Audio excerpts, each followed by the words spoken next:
Industry, pollution, agriculture, damming, endangered wildlife. The pressures and problems affecting water are some of the biggest our planet will face in the coming years. And the Kafue Flats in Zambia faces them all. The World Rowing Federation, supported by all its rowing communities and in partnership with WWF, the Worldwide Fund for Nature, have been partners in clean water advocacy and education for some time, but are now taking action for the benefit of us all. Together they're building a very special water centre on the Kafue with 3 purposes: facilitate world-class water research, provide a meeting point for all stakeholders, and develop the sport of rowing. It's called the Kafue River and Rowing Centre, and it's a core element of WWF's Zambezi strategy. The centre's work is only truly useful if the entire planet can benefit, so the discoveries and advances in water research made there will be freely available to anyone, from schools to universities to water scientists and students, making it a place of learning for all.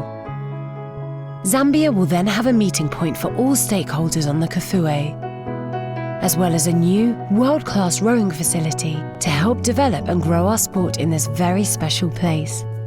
So let's take to the water. Please support the Kafue River and Rowing Centre by contributing to the fund and becoming a partner. Follow the link to worldrowing.com to pledge your support and help this important project get off to an amazing start. If we help the Kafue, we will help the world. Thank you.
Avec la tête de course qui va maintenant franchir la ligne d'arrivée pour l'Irlande, qui va s'imposer sans coup périr.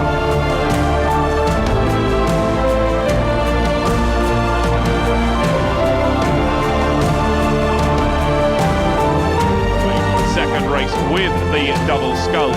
Now that they're coming into view, they've already made the first, second and third buoys as they come into our view.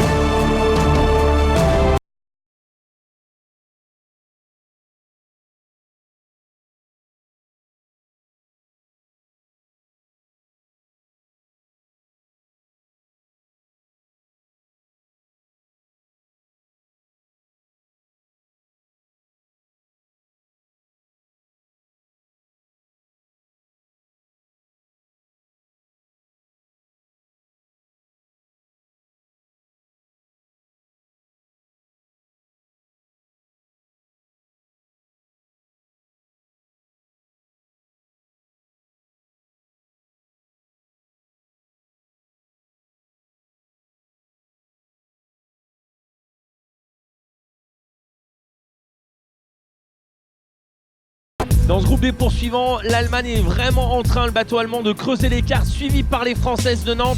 les Françaises, les Nantaises là qui viennent de prendre l'avantage au virement de bouée sur les Espagnols au 3. Les Tchèques rétrogradent maintenant en 6e position.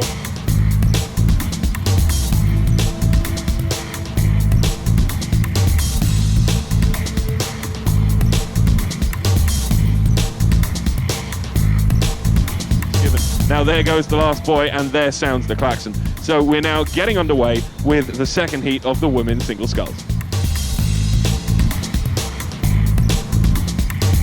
Broken Blade pour le club d'Annecy le Vieux suite à une collision avec le bateau Italie 2.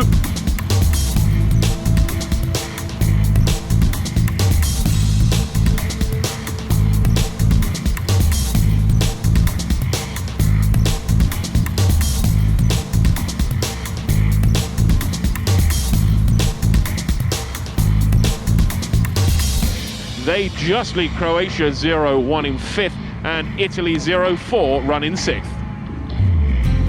Nous avons au commandement un duel entre la Serbie et la France pour Le Mans, Start Aviron Le Mans, avec les Serbes qui attaquent maintenant à l'issue et à l'abord de la dernière bouée.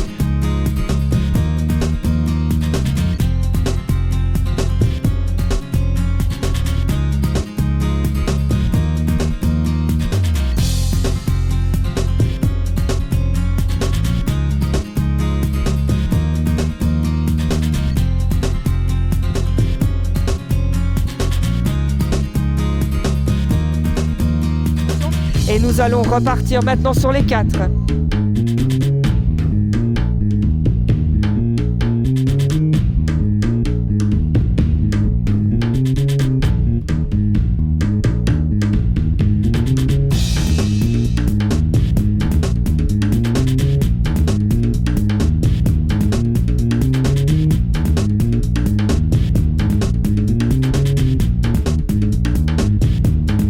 La Russie qui s'impose de brillante manière avec en 2e position à l'instant l'Espagne, suivi par les 2 bateaux allemands dont un de Kiel.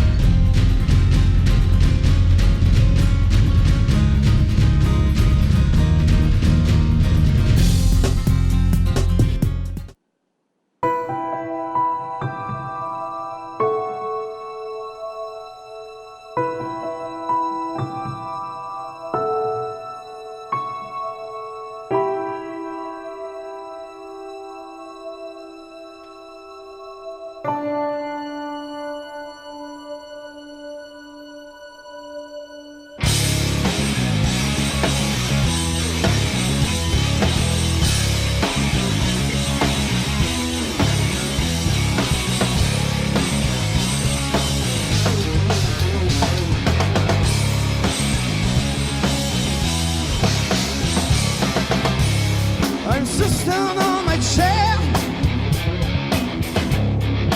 thinking of what my life could be. All is blurring and chance. It's like I'm flying over me. Welcome to my world.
Industry, pollution, agriculture, damming, endangered wildlife.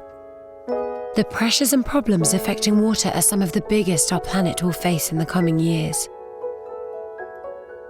And the Kafue Flats in Zambia faces them all.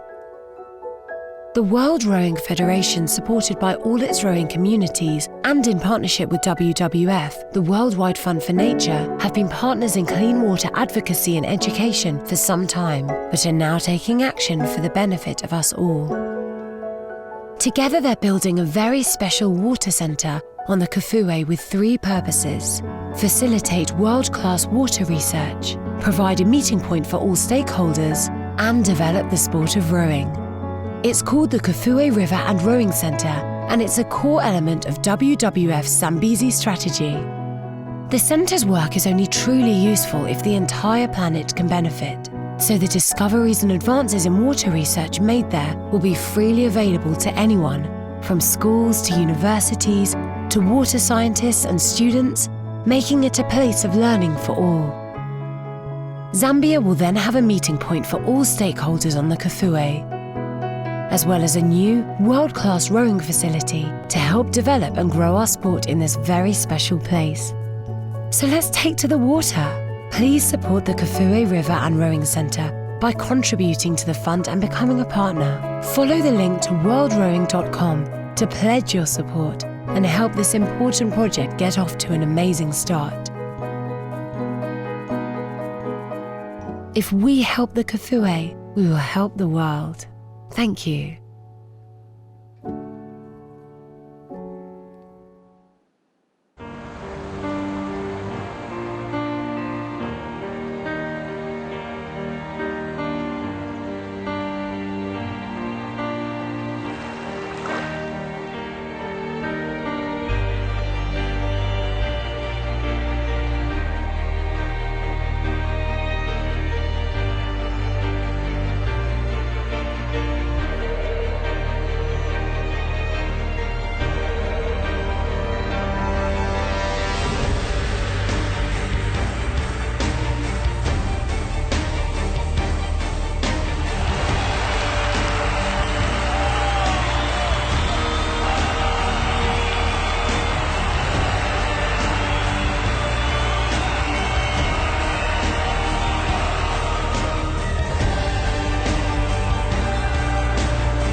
Avec la tête de course qui va maintenant franchir la ligne d'arrivée pour l'Irlande, qui va s'imposer sans coup périr.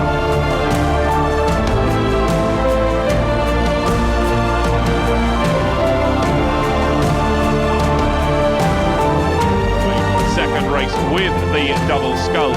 Now that they're coming into view, they've already made the first, second and third buoys as they come into our view.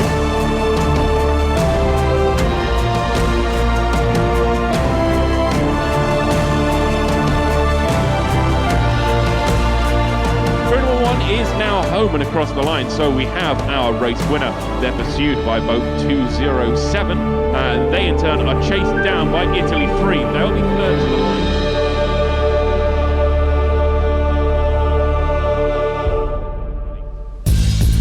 On se retrouve avec les 4 féminins et avec un peloton très groupé alors que 2 bateaux.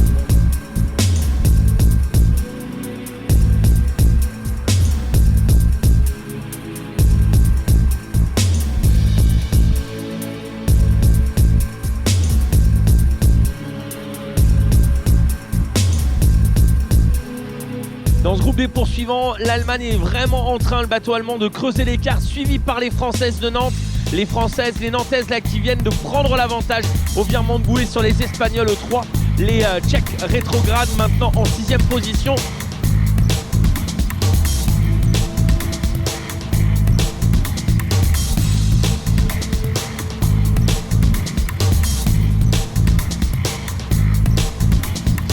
Now there goes the last buoy and there sounds the klaxon. So we're now getting underway with the second heat of the women's single sculls. Broken Blade pour le club d'Annecy le Vieux suite à une collision avec le bateau Italie 2.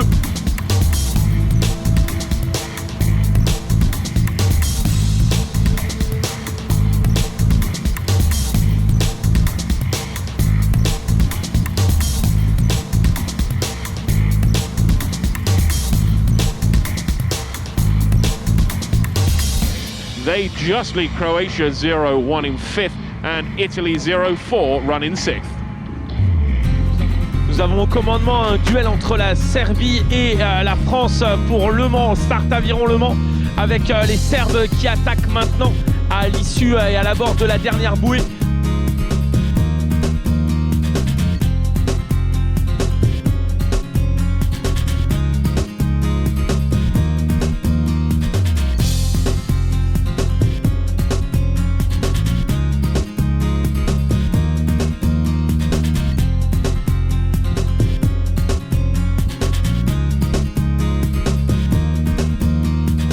Et nous allons repartir maintenant sur les 4.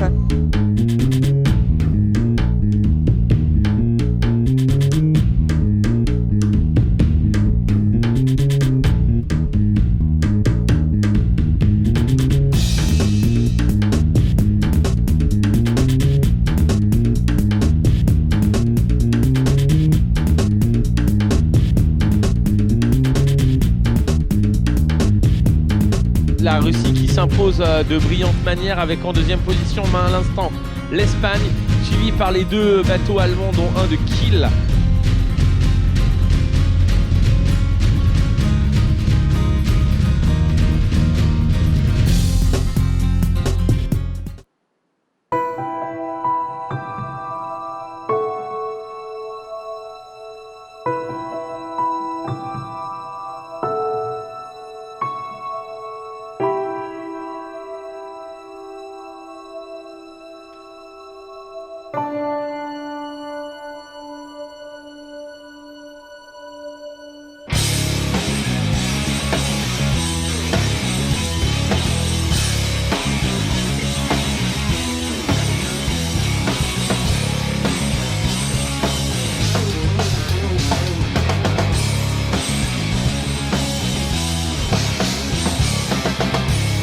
I'm just down on my chair, thinking of what my life could be. All is blurring on sand. It's like flying over me. Welcome to my world.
Ah oui, oui, oui, mais elle est là, ça a été la première à sortir.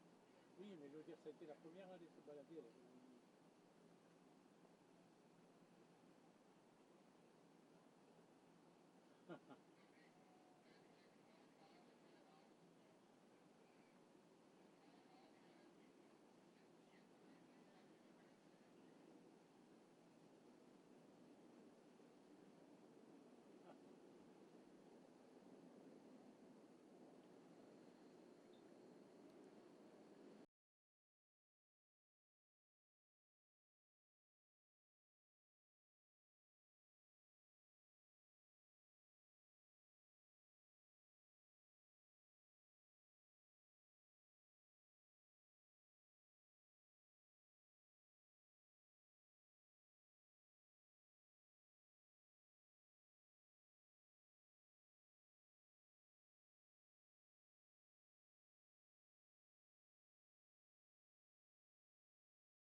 Kafue Flats in Zambia faces them all. The World Rowing Federation, supported by all its rowing communities and in partnership with WWF, the Worldwide Fund for Nature, have been partners in clean water advocacy and education for some time, but are now taking action for the benefit of us all. Together they're building a very special water centre on the Kafue with 3 purposes: facilitate world-class water research, provide a meeting point for all stakeholders, and develop the sport of rowing. It's called the Kafue River and Rowing Centre, and it's a core element of WWF's Zambezi strategy. The centre's work is only truly useful if the entire planet can benefit, so the discoveries and advances in water research made there will be freely available to anyone, from schools to universities to water scientists and students, making it a place of learning for all. Zambia will then have a meeting point for all stakeholders on the Kafue, as well as a new, world-class rowing facility to help develop and grow our sport in this very special place. So let's take to the water. Please support the Kafue River and Rowing Centre by contributing to the fund and becoming a partner. Follow the link to worldrowing.com to pledge your support and help this important project get off to an amazing start. If we help the Kafue, we will help the world. Thank you.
Avec la tête de course qui va maintenant franchir la ligne d'arrivée pour l'Irlande, qui va s'imposer sans coup périr.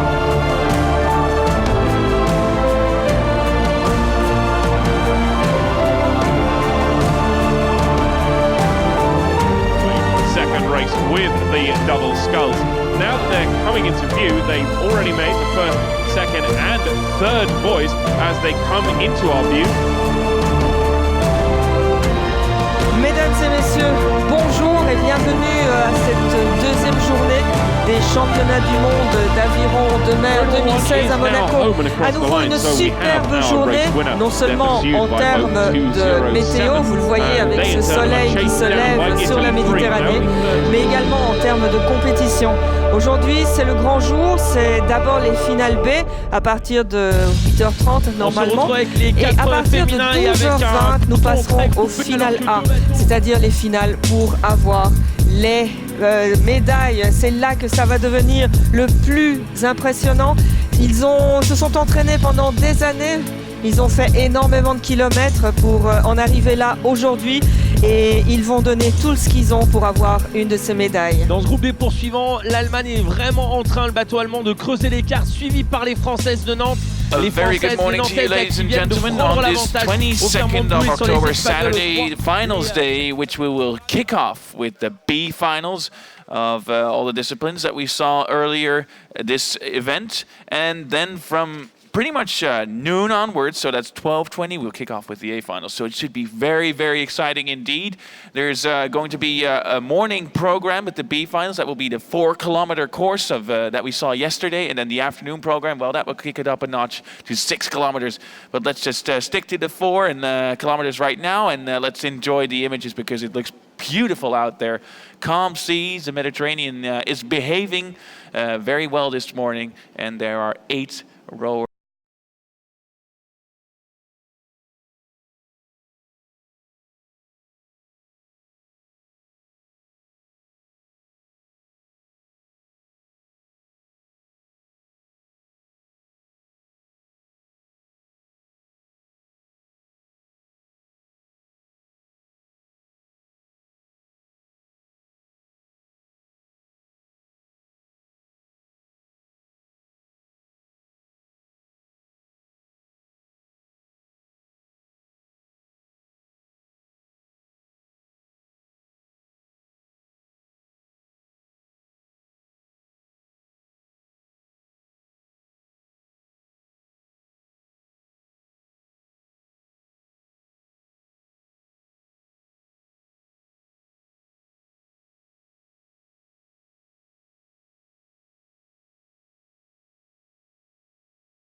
Et vous le voyez, mesdames et messieurs, moins de 2 minutes maintenant pour le départ. Il reste 2 bouées sur le bateau des arbitres, le bateau de départ. Vous voyez que les compétitrices sont prêtes.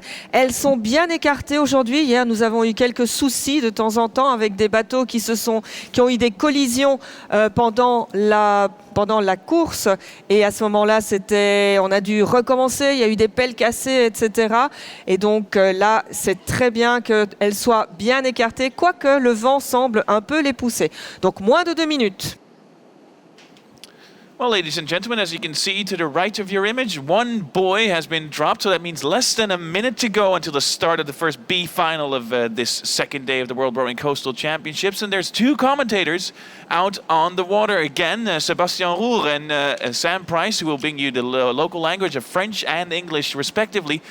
And Sam Price, I'll direct myself to you. This must be a morning that you absolutely love being a commentator for.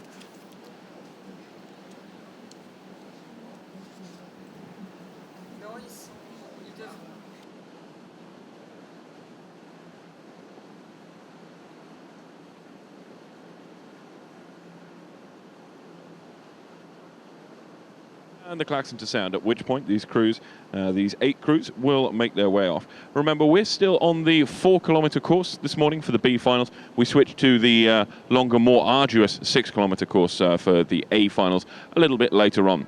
And there we go. That is the klaxon sounding the start, and we're now getting underway with these 8 crews. And we'll be following them all the way around, so we'll be able to bring you all of the action. Remember, this is an out and back course. We run parallel to the beach here, out for 1,600 meters, just under a mile, before turning left in towards the shore, rounding a sort of hairpin bend, and then turning left once more, beginning the long slog back towards the finish line. There's a bit of a dogleg just before you get to the finish, some 450 meters or so out from the finish line. So we've seen a lot of overtaking maneuvers, a lot of tactics come into play, especially on the turns. So watch out for that, as it isn't all about straight line speed. Bonjour à tous, bienvenue en effet ici sur la Riviera, sur cette baie de Monaco qui ce matin nous offre un paysage qui ressemble à une rivière de diamants, agrémentée par un soleil du plus bel effet. La mer est beaucoup plus calme qu'hier, quelques petites vaguelettes pour juste iriser ce parcours en effet, comme on vous l'a dit, uniquement sur la distance de 4 km maintenue pour les finales B. On passera aux 6 km cet après-midi en finale A. Un parcours identique à celui d'hier, grosso modo un rectangle avec à son extrémité, après le long bord d'1 km 3, 3 bouées qui vont nous servir pour faire un triangle, un cône à virer pour pouvoir ensuite revenir en longeant la côte. Dans cette première abord de cette finale B avec 8 concurrentes, il y a 4 bateaux qui ont décidé de se positionner en tête. L'Irlande, l'Allemagne équipe numéro 3, Chypre et la France avec Anne Sylvieux. So now that we're starting to get underway, positions have become more clear since the start. Out in front of the rest of the field, we've got France 6, that's Club des Sports, Annecy, Le Vieux Aviron. Elizabeth Diskiewicz holds the front of the field. She's got now about a 3-length advantage ahead of Cyprus 1, that's the Sea Warriors Coastal Rowing Club of Cyprus, that's Maria Chatzilia representing them. Third place, Ireland 0-3, that's Arklow Rowing Club 1. Siona Healy is up in third place. Her advantage at the moment ahead of Greece 0-3. That's the Friends of the Sea Yachting Club in Thessaloniki, the hosts of this event year before last, and that is Aliki Nikopoulou running in fourth. Fifth, Great Britain 0-1, that is the Welsh Sea Rowing Association represented by Bryony Jones. She's running in fourth place. Ireland 0-2, that is Arklow Rowing Club 2. Jessica Lee racing her clubmate here. In fact, at the moment, she sits in 6th place. Those two at the moment have got the lead ahead of both Rofrengig Kvik, that's Kim Dalby, representing Denmark, and France 7, Claudie Pellegrino for La Vie Sourire. On se retrouve dans cette première finale B avec maintenant clairement 4 bateaux qui ont pris les affaires en main, tout particulièrement Anne Sylvieux pour la France, pour la Savoyarde Elisabeth Dikinzik qui s'est porté légèrement en commandement de ce groupe de 4 composé également de la Chypriote, du 3e bateau de l'Irlande et du 3e bateau allemand. Ces 3 bateaux naviguent maintenant avec à peu près 2 longueurs de recul sur la leader, à savoir l'Annecienne. On retrouve ensuite en retrait dans un 2e groupe le premier bateau britannique et le bateau numéro 2 d'Irlande, et enfin dans un dernier groupe, le groupe Eto, composé de 2 bateaux pour la vie sourire de Marseille et la rameuse grecque. Ces 2 bateaux ferment clairement la marche alors que le leadership maintenant est de plus en plus dans les rames d'Anne Sylvieux. Well, a rather serene start to the morning with this, the B final of the Coastal Women's Solo. Perhaps not the flash and furore that we saw yesterday in some of the quad sculls, the doubles, even the singles racing yesterday got very, very close. Now, with a slightly smaller field, positions are easier to tell apart at this early stage in the race. We're 700 metres, 750 metres into the race, I would say, and positions very much unchanged in the first third of the race, less than a third in fact. France 06 still out in front of the field. That is Diskiewicz for Annecy Rowing Club. Her advantage now stands at 4 lengths clear water ahead of Cyprus 01. That club being the Sea Warriors Coastal Rowing Club of Cyprus. At the moment, the Sea Warrior is locked in battle with Greece 3, the Friends of the Sea Yachting Club of Thessaloniki. That's Nikopoulou of Greece. Those two at the moment, the closest both geographically and at the moment in terms of their boats. They sit in 2nd and 3rd, leading Ireland 3 by about a length's clear water. Running at the moment in 5th, also Ireland, that's Ireland 2. Astern of the pack a bit there, perhaps some 3 lengths adrift from that front 4, but running dead level with Great Britain 01. That's the Welsh Sea Rowing Association. The other 2 crews have dropped back from the back of the pack. That is France 7 and Denmark 2. Those 2 crews never really picking up the pace to stay in contact with the front of the field. So they are still quite close to each other, so they've still got a race on their hands.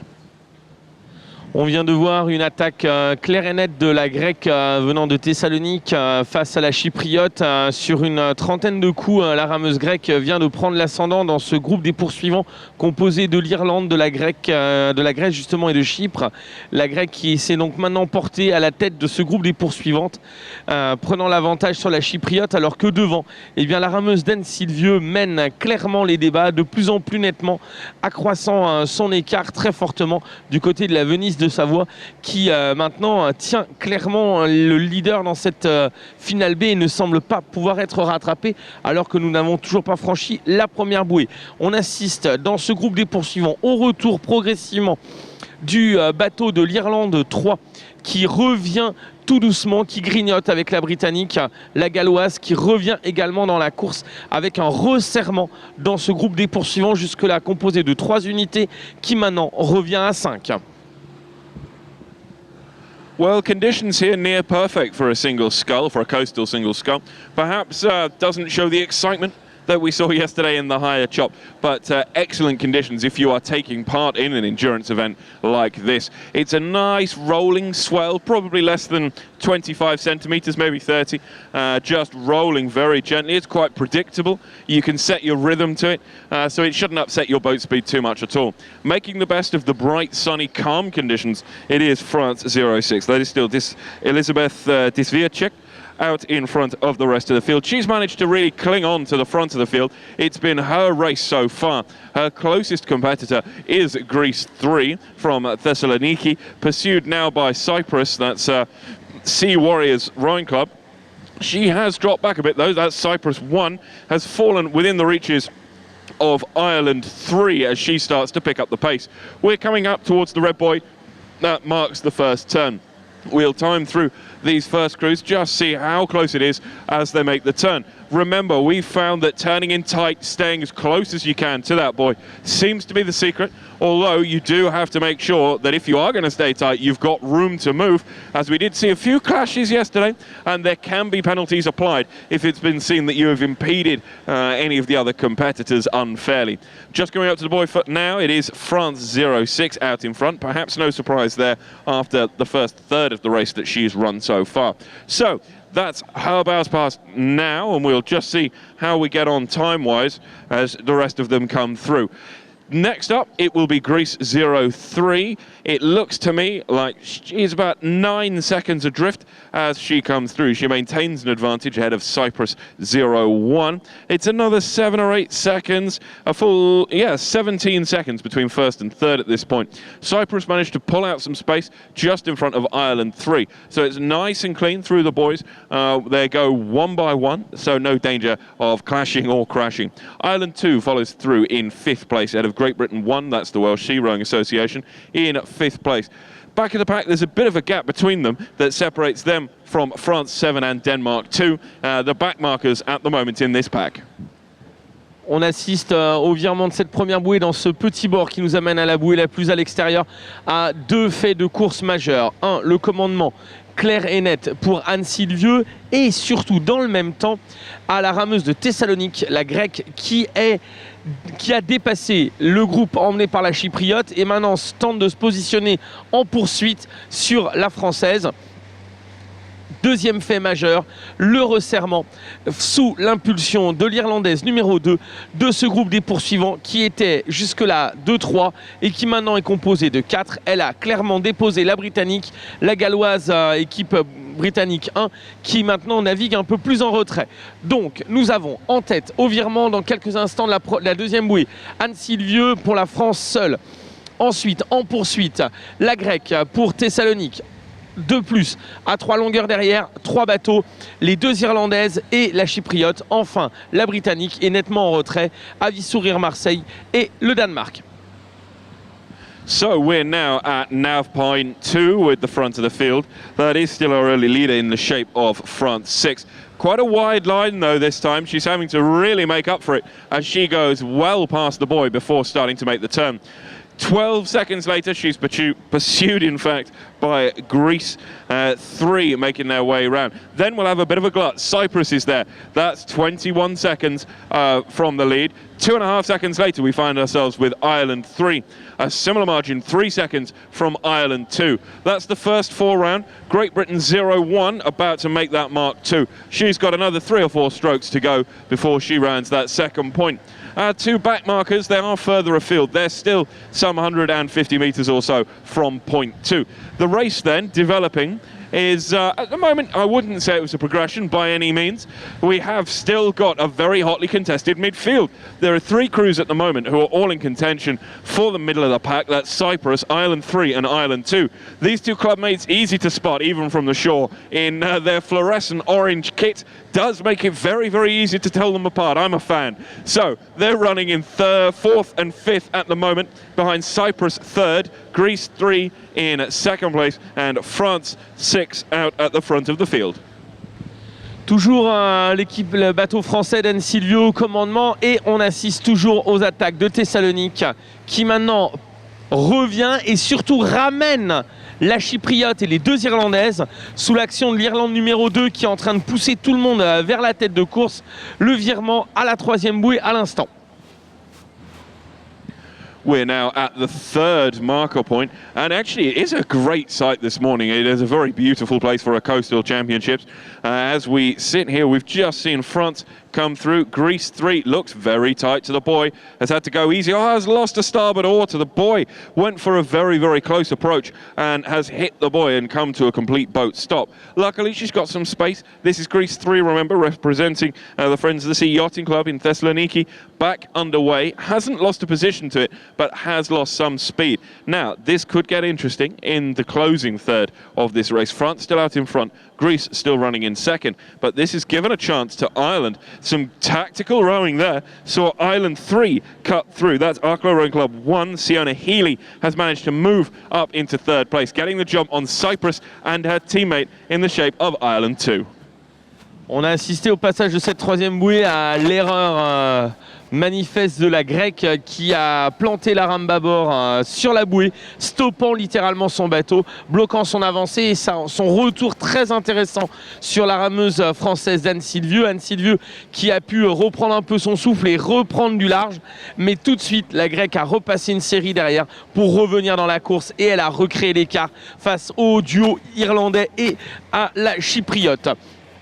Du côté de ce trio, on assiste maintenant à l'accélération des deux rameuses irlandaises qui font l'effort maintenant pour se placer aux avant-postes de ce groupe de 3, reléguant Chypre maintenant du côté de la 3e place, alors que devant Anne Sylvieux reprend le large.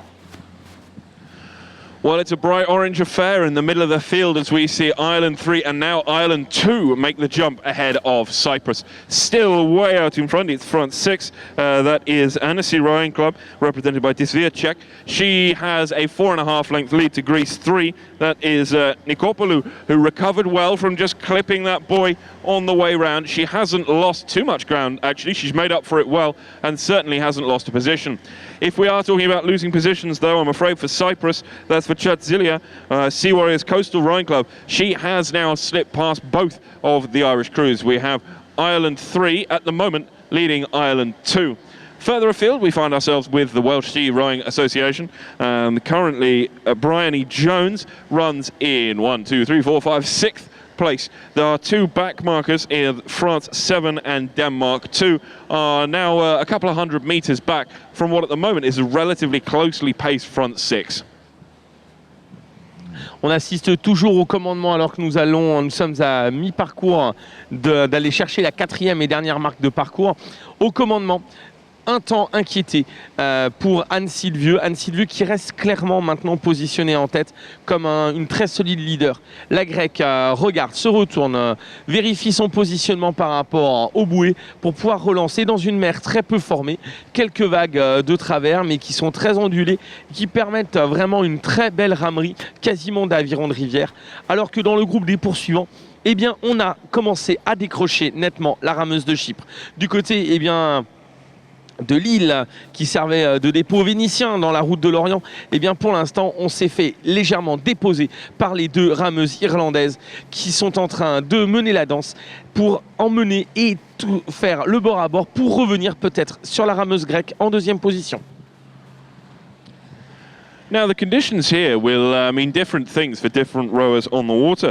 We've got people representing all sorts of different conditions. Some who row on inland seas, some whose home waters are the Mediterranean. We've got Ireland, whose home waters are the notoriously challenging Irish seas. Perhaps they're used to a slightly rougher swell. They're running in 3rd and 4th at the moment, so making the best of the cool, calm waters of the Mediterranean on this bright, sunny morning. At the moment, though, they are the ones who will be challenging each other. Perhaps they've got a club rivalry going. We'll see who comes out on top. At the moment, it's still Ireland 3. That's Siona Healy, who's managing to stay up in front of Jessica Lee. But there is about half a length in it, and we've still got 1,200 meters perhaps to run on this course. We're on our way to that last buoy. That's just the dog leg that just brings them in line to the finish to make sure that they come in nice and square. Still France 06 looking very, very strong in front. Very calm, very collected. It's a nice low rate. It's something she can keep up the whole way round this grueling 4-kilometer course. She got her work done early on, broke away from the start, and has managed to cling on to that lead and build it now ahead of Greece 3. Remember, Nikopoulou of Greece did get slowed down at marker 3, but recovered well, hasn't lost too much time, and more importantly, hasn't lost a position to that. Les positions se sont maintenant clairement stabilisées. Il n'y a pas d'évolution majeure dans cette finale B qui vaut la domination de la Française d'Anne Sylvieux. Sans coup férir, un résistant à tous les retours potentiels que tentait jusque-là la rameuse grecque de Thessalonique qui semble marquer un peu le pas. Et il va falloir faire attention au duo et au duel entre les 2 rameuses du même club irlandais qui sont en train de se livrer une bataille rangée et qui risquent de faire revenir ces 2 bateaux irlandais sur le bateau grec. Attention, rien n'est joué pour la 2e place alors que la rameuse chypriote navigue maintenant en retrait en 5e position. C'est bien les 2 rameuses irlandaises, ce bord à bord Irlande 2, Irlande 3 qui animent maintenant cette finale B pour peut-être revenir sur la 2e place grecque. So we're now within about 250 meters of that last turning point. It brings you in alongside the tunnel and perpendicular to the shore, parallel to the shore in fact, to the finish line, which is perpendicular to the shore. Still France 6, Elisabeth Disviacek making the best of it on behalf of her club, Club des Sports Annecy Le Vieux Aviron. She's got an even bigger advantage, probably, if possible, in the last 150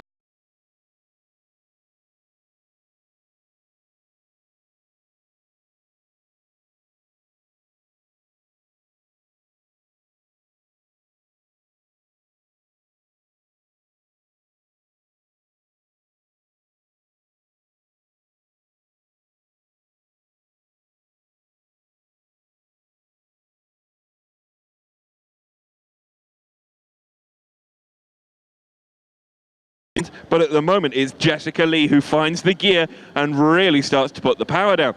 I don't think that her clubmate will let her go easily, so expect to see these two chase each other to the line. Out in front, though, France 6, Elizabeth Disviacek, has now rounded that last buoy and makes the last sprint for home. Pursued by Greece 3, Ireland 2, Ireland 3, Cyprus 1 in 5th place. I'm not sure anything will change there. She's in the doldrums, perhaps. She's got calm, clear water around her and is pursued most closely by Bryony, representing the World Ski Rowing Club. That's Bryony Jones in 6th place. Denmark 2 and France 7 have fallen off the back of this pack.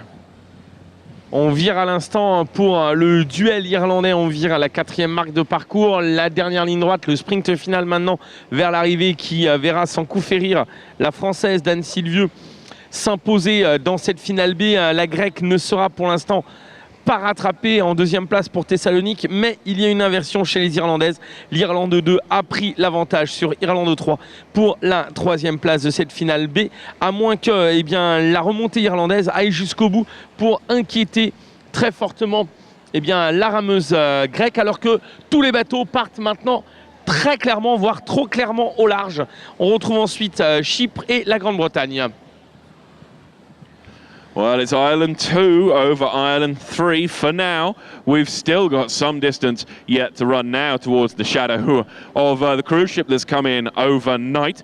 Perhaps even more shelter as you come closer to the marina with the high freeboard on the side of it. But the challenge now is watching Ireland 2 and Ireland 3, who are hiding in the shining sun as they make their way towards the line. France 6, I think nothing likely to upset France 6. That is Elizabeth Disviacek for Club de Sport Annecy Le Vieux Aviron. She has the front of the field, as she has done from the very start. Greece 3, Friends of the Sea Yachting Club Thessaloniki, Aika Nikopoulou, who looked like she may be in some trouble just after the halfway stage, has recovered well, regained composure and form, and has made her way through the rest of the race very, very well, very cleanly, and should be in for a well-deserved 2nd place. The race, though, between Ireland and Ireland, between the two clubmates from Arklow Rowing Club, at the moment is being bested by Jessica Lee. She waited the first 2/3 of the race. She sat in 2nd place, then decided enough was enough, has found another gear, really switched it on, and has moved past Siona Healy and relegated her to 4th place. Cyprus 1 has dropped through the pack to 5th after contending well at the front of the field early on.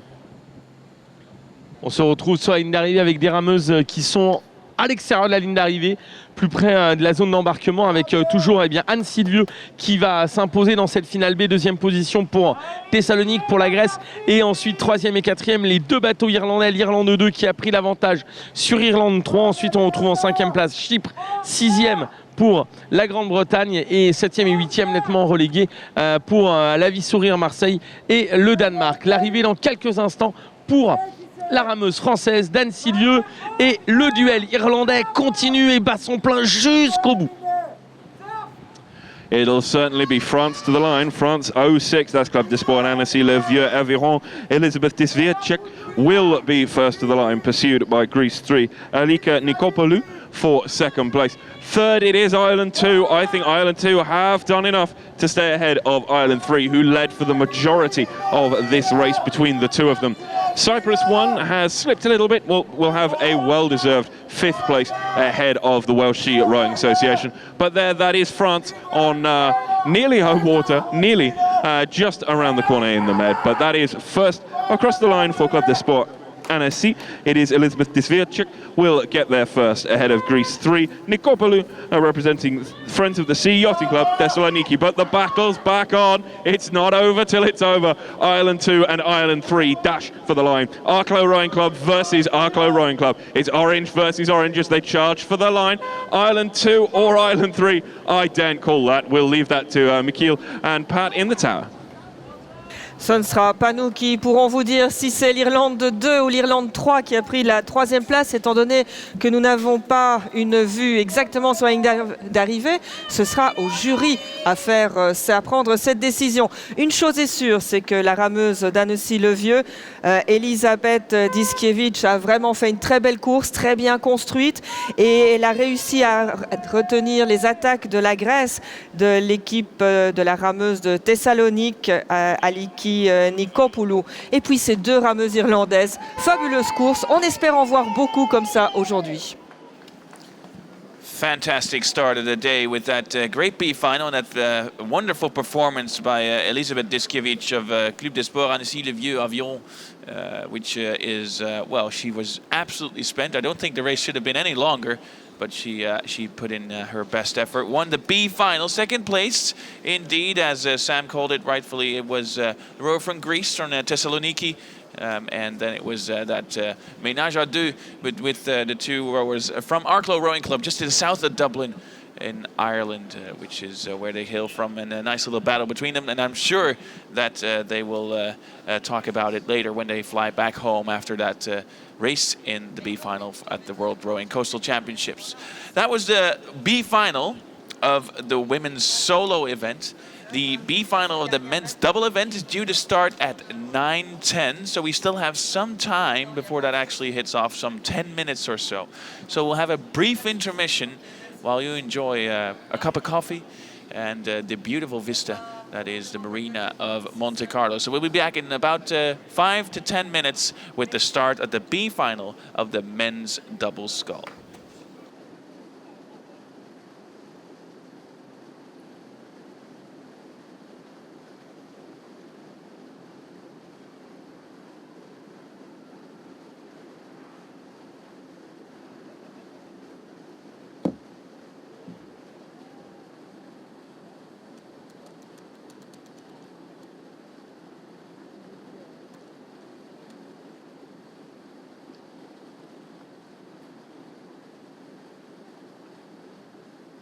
Donc avec cette superbe vue de Monaco, juste pour patienter jusqu'au départ de la finale B suivante, c'est-à-dire le double masculin prévu à 9h10.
celle-là. Il y en a une autre qui est de l'autre. Ah la petite tente. oui, la tente. Ok, et après il y en a une autre. Là, mais plus pour les plans quand ils sont. Vous faites deux points. Ok. Ok.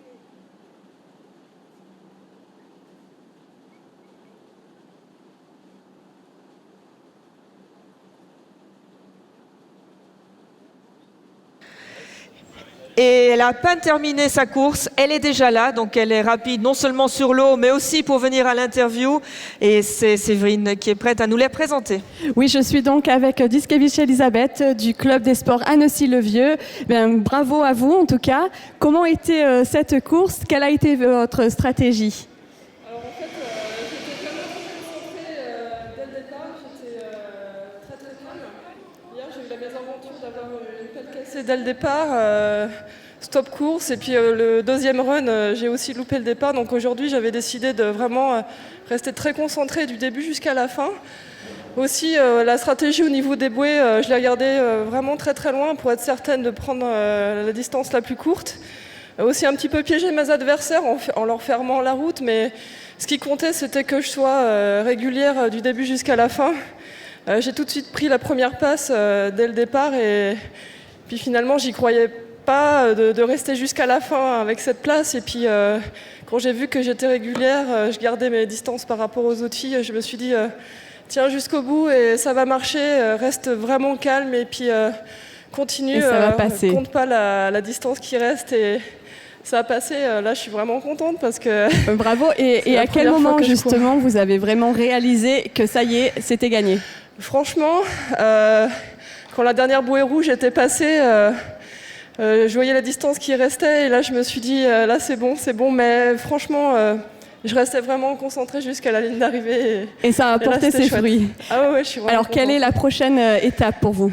La première étape, c'est retourner en rivière, parce que je suis avant tout une rameuse de rivière. Peut-être que là, les conditions pour moi étaient plus favorables, donc voilà. Oui, c'était assez calme ce matin. Ouais. Et une prochaine course, compétition? Prochaine course, ce sera des courses de rivière en Haute-Savoie. En Haute-Savoie, d'accord. Là où est mon club. Très bien, merci beaucoup. Merci à vous. Merci, bravo.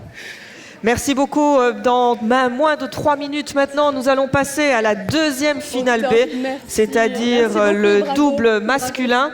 Donc d'ici quelques instants, de l'action à nouveau. A great interview there by Severine with the winner at the B final, the women's solo, Elisabeth Diskiewicz. Very relieved that she managed to hold on, and she was happy that that last buoy, that she was sure that she was actually going to win the B final. But we're going to join the action on the water with the B final, the men's double sculls. Packed field. I think there's 18 boats in this B final, so that means you have a big job to do, Sam, and that's trying to get these boats to not clash and at the same time cause some excitement here on the banks.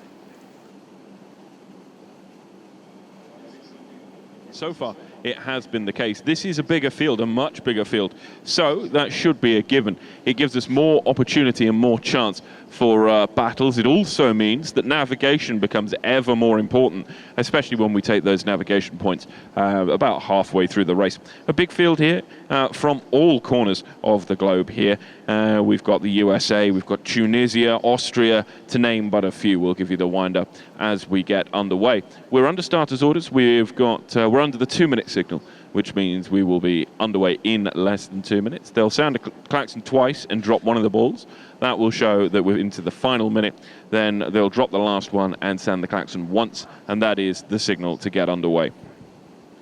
Nous sommes dans l'attente du départ. Nous sommes à voilà l'annonce de la minute avec une course évidemment avec plus de bateaux dans cette catégorie.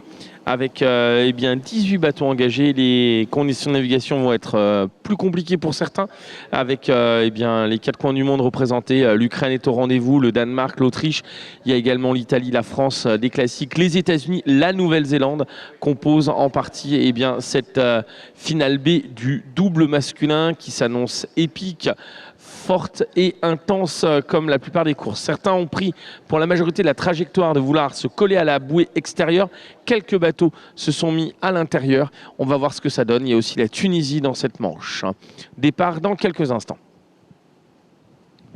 Now remember, we've got 18 crews to try and make the quite tight navigation at the top of the field, especially as the fastest line is the inside line. We did yesterday see one crew have to go back around. You must complete the course. You have to navigate around the outside of each of the buoys, which means if you miss it, you're going to have to go round again.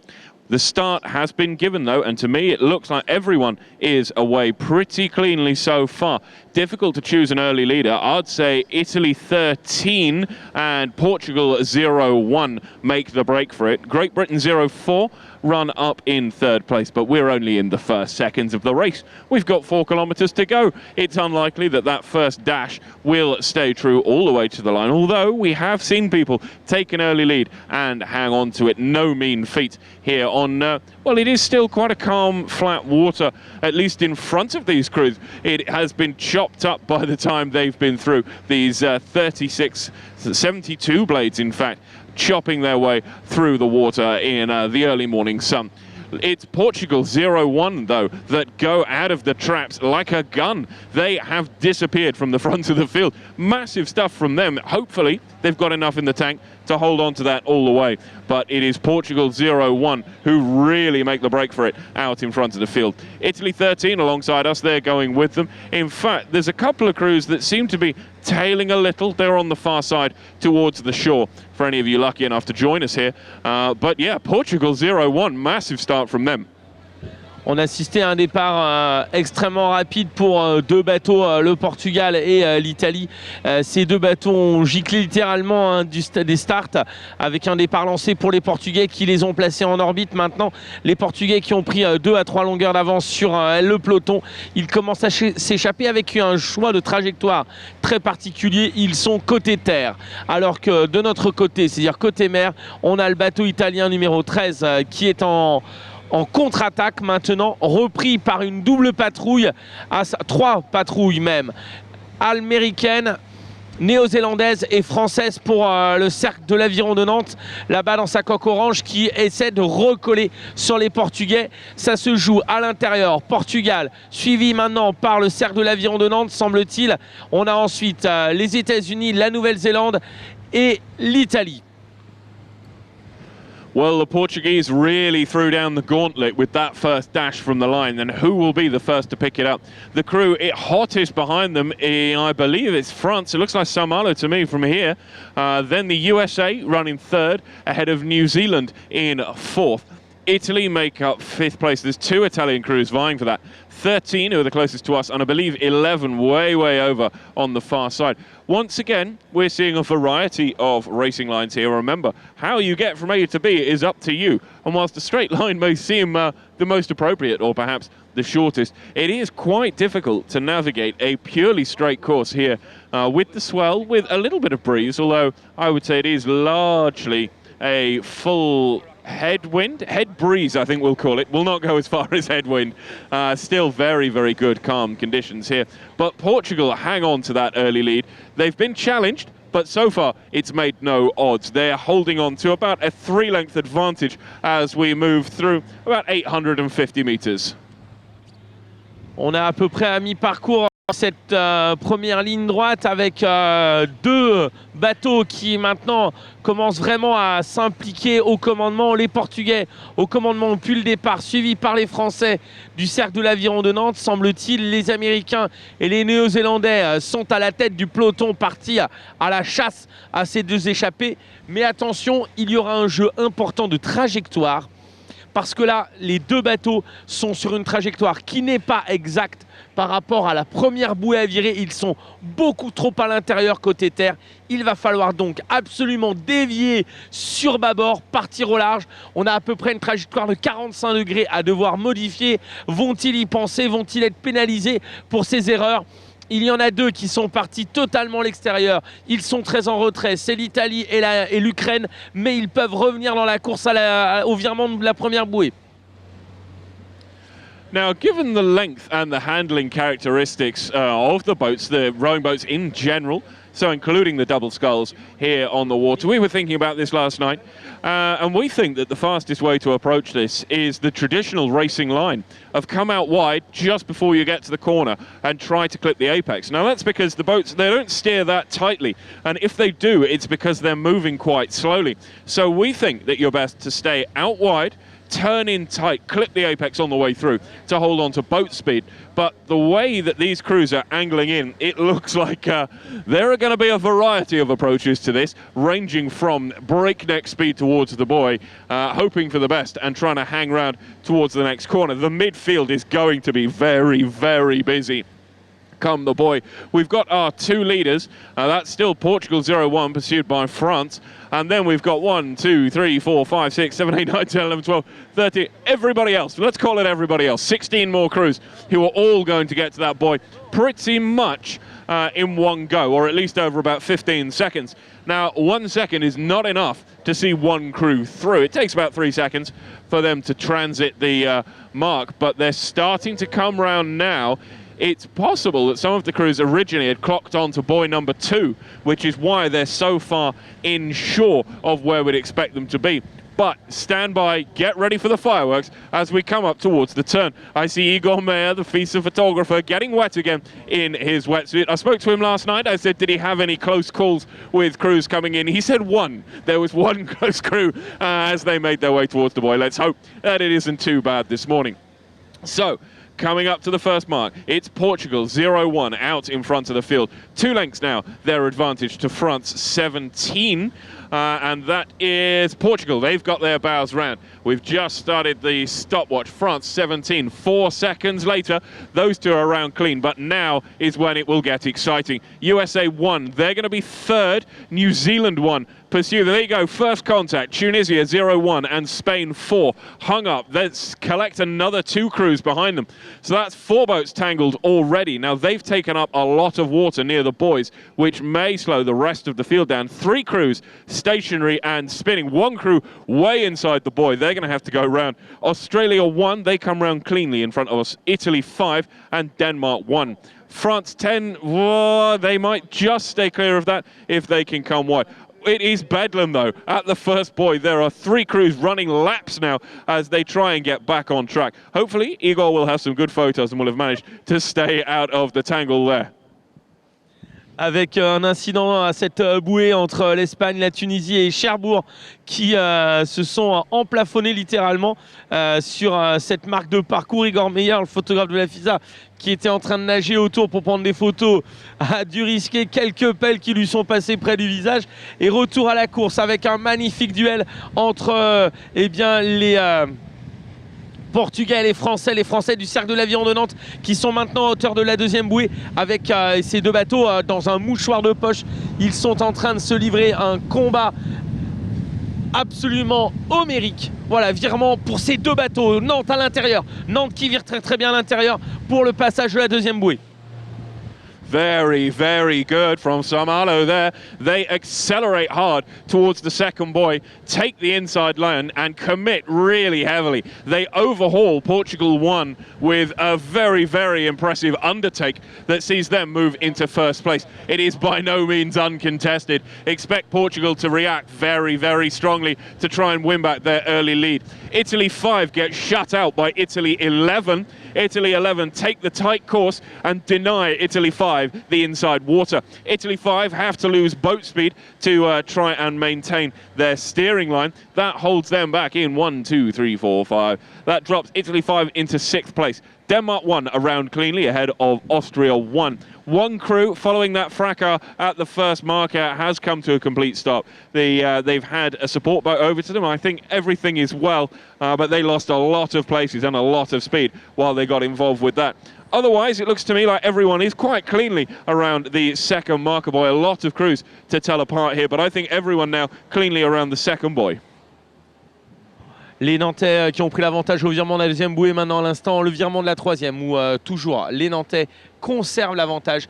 Virement de bouée impeccable pour le bateau français du Cercle de l'Aviron de Nantes face aux Portugais. Ils ont creusé l'écart sur ce petit bord de retour avant d'attaquer le grand bord maintenant où il va leur falloir résister à la pression portugaise. L'armada portugaise va ouvrir la grande voile. Vasco de Gama va leur servir 2 bouées de cap. Il va falloir partir. Les Américains sont en 3e place, 4e sous la menace directe des Néo-Zélandais. Ensuite, on retrouve en 5e place l'Italie 11, un groupe de 3, San Michele pour l'Italie, le Danemark, l'Autriche qui sont à la bagarre au virement de cette 3e bouée. Avec ensuite le reste du peloton dans lequel on retrouve entre autres France 10, c'est-à-dire du côté de Saumur. Voilà, toujours le duel au commandement pour le bateau du Cercle de l'Aviron de Nantes pour les Français face aux Portugais. Ensuite, les États-Unis, la Nouvelle-Zélande, l'Italie et le trio Autriche, Danemark, San Michele pour l'Italie.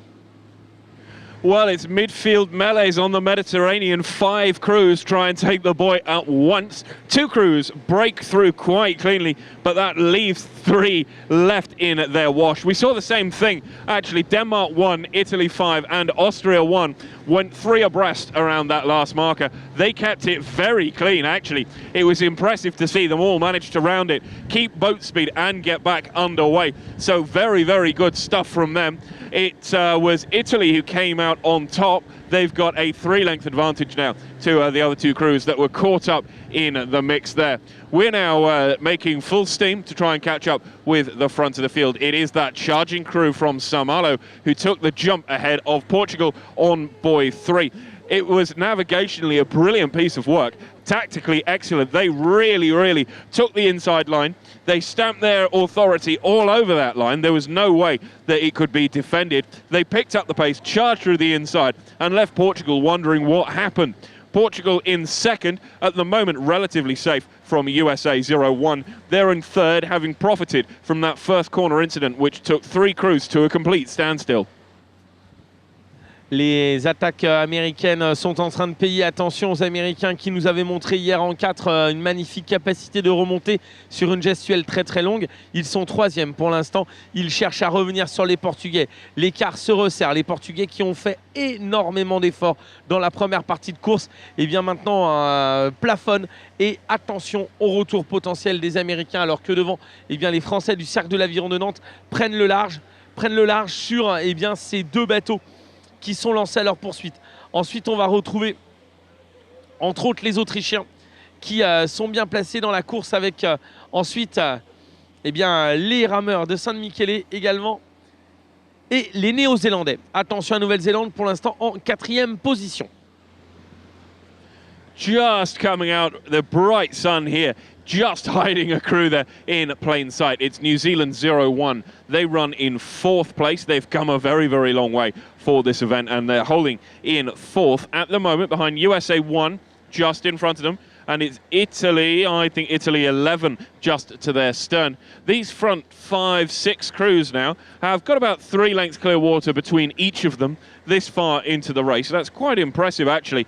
And then behind them, there is a bit of a battle going on. We've got 1, 2, 3, 4, 5, 6, at least half a dozen crews up in the mix with one another, still vying it out. They've got a lot to decide in the next kind of kilometre, I'd say, the last quarter of this race as we make our way towards the red buoy that marks that last turn in. We're about 350 metres from it at the moment. Well, we're about 450 metres from it. But I tell you who is 300 metres from it. That's Saint-Malo out in front ahead of our early leaders Portugal, now in second. On retrouve toujours les Français du Cercle de l'Aviron de Nantes installés au commandement. En 2e position, les Portugais qui tiennent fortement face aux Américains. Et les Américains qui voient maintenant les Néo-Zélandais revenir. La Nouvelle-Zélande 4e, ensuite 5e position. Il faut aller chercher un bateau italien. Avec 2 bateaux italiens, San Michele en 6e position maintenant. Et les Néo-Zélandais tentent de faire leur retour. Le Eastern Bay Scholars est en train de tenter de revenir sur le bateau américain, alors que devant, on approche la 4e bouée, la dernière marque de parcours à virer pour revenir sur le sprint. Et les Nantais, les Français du Cercle de l'Aviron de Nantes, le grand port de l'Ouest au XVIIIe siècle, est en train d'ouvrir les voiles pour partir vers la victoire dans cette finale B, suivi en 2e place par les Portugais, menacés extrêmement fortement maintenant par les Américains parce que les Américains sont poussés par le retour des Néo-Zélandais. Well, it's now very clear that São Malo certainly mean to take the lead in this race, but it's the Stars and Stripes that are flying as they chase down Portugal, are early and strong leaders until the third marker buoy. They're now in serious danger of being overhauled by the Americans as we round the last buoy that marks that last dash towards the line. As we come up towards it, it's only a slight turn, so unless there's 4 or 5 crews, it shouldn't cause any sort of upset to the order. USA 1 hope to show that untrue as they pick up the pace and try and take the inside against Portugal. They are pursued by New Zealand 0-1. That's Watson and Reed running in 1, 2, 3, 4th place. 5th behind them, we've got 2 Italian crews running almost dead level. Tough to choose between them as they take the last marker buoy. Great stuff though from São Malo, who really jumped when they got to that third buoy and took the front of the field. Le cercle de l'Aviron de Nantes qui mène donc les débats avec en deuxième position les Portugais sous la menace directe des Américains. L'emballage final va être de haute lutte entre ces deux bateaux. Les Portugais qui réagissent maintenant, qui remontent l'allure, qui rallongent le geste face aux Américains. En quatrième position maintenant, plafonne pour l'instant les Néo-Zélandais. La 5e place, c'était la bagarre entre deux bateaux italiens, dont San Michele. 7e, il faut aller chercher l'Autriche. Mais toujours la menace entre le Portugal et les États-Unis pour la 2e place. So again, our front runners decided at about the halfway stage, the battle once again is for the midfield. Portugal react very, very strongly to that late US charge. It came at the last marker buoy. There's only about 550 meters for them to make their move. They started, I thought they'd got it done, actually. I thought Portugal perhaps had spent too much too early on and had written checks that they couldn't cash. But here they are, clinging to what is now second place after a strong lead. They've got a 3-length advantage to USA running in third. New Zealand are in clear water in the middle. They're in 4th ahead of the 2 chasing Italian crews. There's then a glut of activity that will chase them down to the line in the shape of the next 13, 14 crews, in fact, that will chase them to the line. Avec sur la ligne d'arrivée la victoire pour le cercle de l'Aviron de Nantes pour les Français qui vont s'imposer dans cette finale B. 2e position maintenue par les Portugais. Ils auront tenu très fortement les descendants de Vasco de Gama face aux Américains. La France qui s'impose, le Portugal 2e, les États-Unis 3e, 4e place la Nouvelle-Zélande.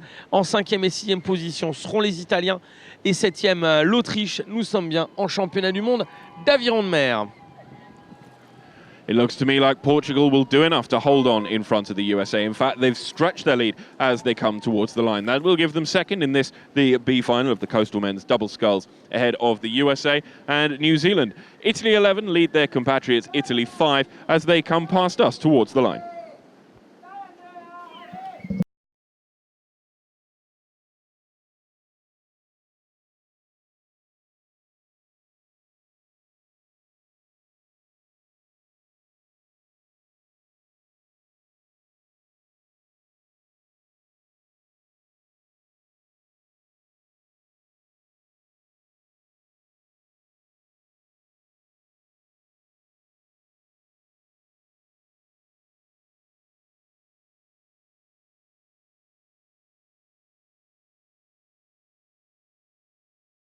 Of Nantes, who did a marvelous job indeed winning that B final, the men's double sculls. Excellent performance by all crews and some harrowing situations around the boys, but that's what coastal rowing is all about, and that's what makes it all interesting indeed. Oui, effectivement, une très belle course pour le cercle d'aviron de Nantes et qui a emporté ceci de haute lutte. Vous l'avez vu, ils ont pris des très bonnes options quant aux bouées et ils ne se sont pas fait prendre dans ce paquet qu'on a vu à un moment avec 3 bateaux qui étaient carrément à l'arrêt.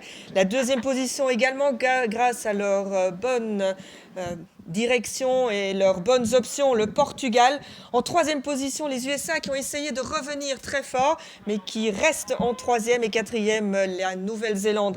À nouveau, nous avons vu que c'était important de choisir sa trajectoire et de la garder. Et parfois, il vaut mieux faire quelques mètres de plus et tourner un peu plus loin de la bouée, plutôt que de se retrouver coincé dans la bouée, comme certains ont dû faire à nouveau un tour. Une petite précision aussi, c'est pour l'équipe de l'Espagne, Espagne 4, qui est rentrée directement parce qu'elle a cassé un aviron et je pense que c'est justement lors d'un de ces virages de bouée. La prochaine course sera à 9h50 et ce sera le 4 féminin.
De retour avec la tête de course qui va maintenant franchir la ligne d'arrivée pour l'Irlande, qui va s'imposer sans coup périr.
Et mesdames et messieurs, vous le voyez, on est prêt pour la course suivante, c'est-à-dire la finale B du 4 de couple féminin, avec 4 bateaux qui vont se disputer, 3 bateaux même, qui vont se disputer cette course. Well, ladies and gentlemen, it's less than 2 minutes until the start of the next race, which will be the third race of today and the third B final, and it will be a very closely packed affair, hopefully, because there's only 3 crews in this B final with a Czech Republic crew and 2 Italian boats. So this is going to be very interesting because the chances are obviously high for an Italian win in this B final. Maybe the Czech boat can actually cause a little upset here. We again have our 2 commentators at the water, on the water, in the boat, having a nice morning, I think so, because there's sunshine out there. Nice couple of races to go. And Sam Price, you're right on top of these crews. I can see you standing there. Do you think that it is going to be an Italian win, or do you think the Czech Republic can steal this one from them?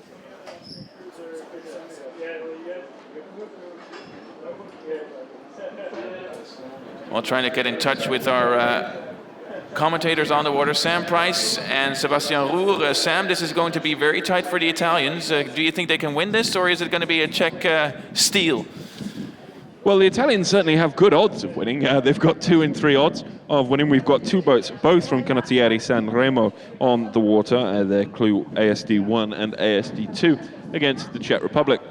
They're under starters orders into the last minute. And at the moment, if we took the scores from here, San Remo 1 are closer to the start line, certainly. As we say before, they can line up anywhere behind the start line. As long as they're behind it, it doesn't actually matter. So they're just getting underway, and San Remo 1 make the best start ahead of San Remo 2, and the Coastal Rowing Club of the Czech Republic running in 3rd place. Those 3 crews now underway. Now this could still be quite tight. The San Remo clubs likely train together, so they will know each other's strengths and weaknesses and should be physically relatively similar. So we'll see how they get underway. It is the women's quad sculls. So those, although San Remo 1 really opened the taps early on, they've taken a strong start, which they're hoping to cement against their teammates and the Czech Republic in 3rd. On se retrouve dans cette finale B du 4 de couple féminin avec 3 bateaux engagés.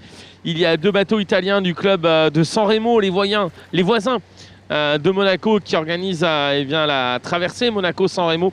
Donc des habitués ici de cette baie de Monaco, et le club d'aviron de mer de la République tchèque, donc du côté de Prague et de Brno, pour les Tchèques qui sont maintenant en bagarre avec le 2e bateau de San Remo pour prendre l'ascendant. On a un peu le jeu du chat et de la souris dans cette course, ou du lièvre et de la tortue, si vous le voulez. Pour l'instant, eh bien, les Italiennes de San Remo ont décidé... Oh là, fausse pelle à San Remo. Elles sont le lièvre. Et la tortue est tchèque. Et la tortue grignote tout doucement face au lièvre italien qui va finir en tête au virement de la première bouée. Ça va être un peu le entre San Remo et la République tchèque. San Remo 1 still at the front of the field now with an advantage to the Czech Republic, running in second ahead of San Remo 3. Michiel and I last night were talking about coastal rowing and how it's a formula to bring rowing to different nations because the requirements are less. Whilst you do need a lake or an inland sea or an outland sea, if you like, you don't need the purpose-built course. You don't need 2 kilometers of perfectly straight water, which is why you can have crews like the Czech Republic 1. Whilst it is a landlocked nation, a large body of water will generate swell. Next year, for example, the Coastal Rowing Championships will be in landlocked Switzerland on Lac Geneva at Annecy, I believe. So here we've got these crews performing well. Italy on their home water, if you will, of the Mediterranean, just a little further around the coast. So San Remo 1 lead the Czech Republic in second, ahead of San Remo 2 running in third place. We are about 700 meters in towards the first marker buoy. We're going to stay with these crews until we get through the 3 navigation points, because that's where we can see the main upset. So, San Remo 1, that is the crew comprising of Porcelana, Benetazzo, Balastra, Crepsi and Coxed by Buquicchio currently lead the field. They've got the advantage ahead of the Czech Republic. Bahalova, Tometsakova, Varakova and Varakova, coxed by Hedutek. And Italy, San Remo 2, that's DeMarco, Ricci, Trintella, Filippi and Caponi currently running in third. The field, well, the front 2 crews, that's San Remo 1 and the Czech Republic, sit within 1.5 boat lengths, but San Remo 2 has slipped and is some distance further astern. Eh bien, la fable de la fontaine du lièvre et de la tortue se réalise puisque eh bien, les Tchèques sont revenus. Nous sommes à mi-parcours de ce long bord. Jusqu'à la première bouée, les Tchèques sont revenus sereinement après un départ canon des Italiennes de San Remo. Eh bien, on retrouve le bord à bord entre ces 2 bateaux. Ici, avec des habitués, les rameuses italiennes, les Ligures, qui sont presque à la maison. La Méditerranée est leur terrain de jeu. Du côté tchèque, ça apparaît un tout petit peu plus surprenant de voir eh bien, des pays européens ou d'autres de l'intérieur, entre guillemets, venir à la mer. Mais en même temps, ce sont de nouvelles expériences. C'est une nouvelle façon, c'est une autre façon de vivre l'aviron. Et donc, on découvre quelques pays du continent, des continents, venir s'essayer à ce jeu eh bien, de l'aviron de mer. Et c'est un grand plaisir de compter cette année 31 pays. Record de participation pour ces championnats du monde d'aviron de mer ici à Monaco, dans la principauté, pour cette grande découverte. Et les Tchèques ont pris maintenant le commandement face aux Italiennes de San Remo. Nous sommes à 1/3 de longueur du virement de la première bouée. Well, it's tough at the top. Well, it was for San Remo. They've slipped into second place. The Czech Republic are on their inside as we come towards the first red marker buoy. We've got about 350 meters left to run. We'll stay with them. It's the Czech Republic 1. They've dropped the rate massively, though. They're down to 22 strokes a minute, it looks to me. They're desperately underrating San Remo 1, the early leaders. Those 2 have pulled themselves away from San Remo 2. They were, obviously they all set off together, but in the first 850, 900 meters or so, the gap really has started to open up. The Czech Republic managed to overhaul San Remo 1. They did it over only about 200 meters, and they've taken a big, big lead, having taken that chunk out of the Italians on their way towards the buoy anyway. San Remo 2, managing to keep their composure. Technically, it still looks very calm, but they too use a very, very low rate to try and make their way through the water. Conditions still very good, perhaps a slightly higher chop. It's the same sort of swell, just with a slight wind-blown crest on the top of it as well. Not too challenging, nothing like we saw yesterday afternoon, which gave way for some very exciting photos, certainly, and also for some great racing. But here, with the B final of the women's quadruple coastal sculls, cock sculls that is, we're just coming up towards the first marker that will show the turn towards home. Nous arrivons à la première marque de parcours et les Tchèques se sont littéralement envolés au commandement avec une ramerie absolument impeccable, d'une longueur absolue. Position quasi idéale de ramerie, des palettes qui restent couvertes très très longtemps, une ouverture de dos impressionnante pour cet équipage tchèque qui réalise un parcours pour l'instant sans faute en approche de la première bouée avec un virement qui s'annonce très facile pour elles. Elles ont pris le large très clairement. We're just coming up to the first marker buoy, so we'll time these three crews through there, and then I believe the tower have an interview lined up that we'll pass you back for, but it's the Czech Republic coming towards the first marker buoy now. They just edged their bows round. So, the crew currently in the lead is the Czech Republic 0-1. That's them round the first marker buoy as we round the Yacht Club's really very, very nice launch, actually. So that's the Czech Republic round first. Italy, that's San Remo 1, Italy 2 are in hot pursuit. They were the early leaders, remember. They went out of their gates like a scolded cat. They are now 21 seconds adrift in second place. Italy 3, that's San Remo 2, will be a further 20 seconds astern. Pat and Mike, back to you.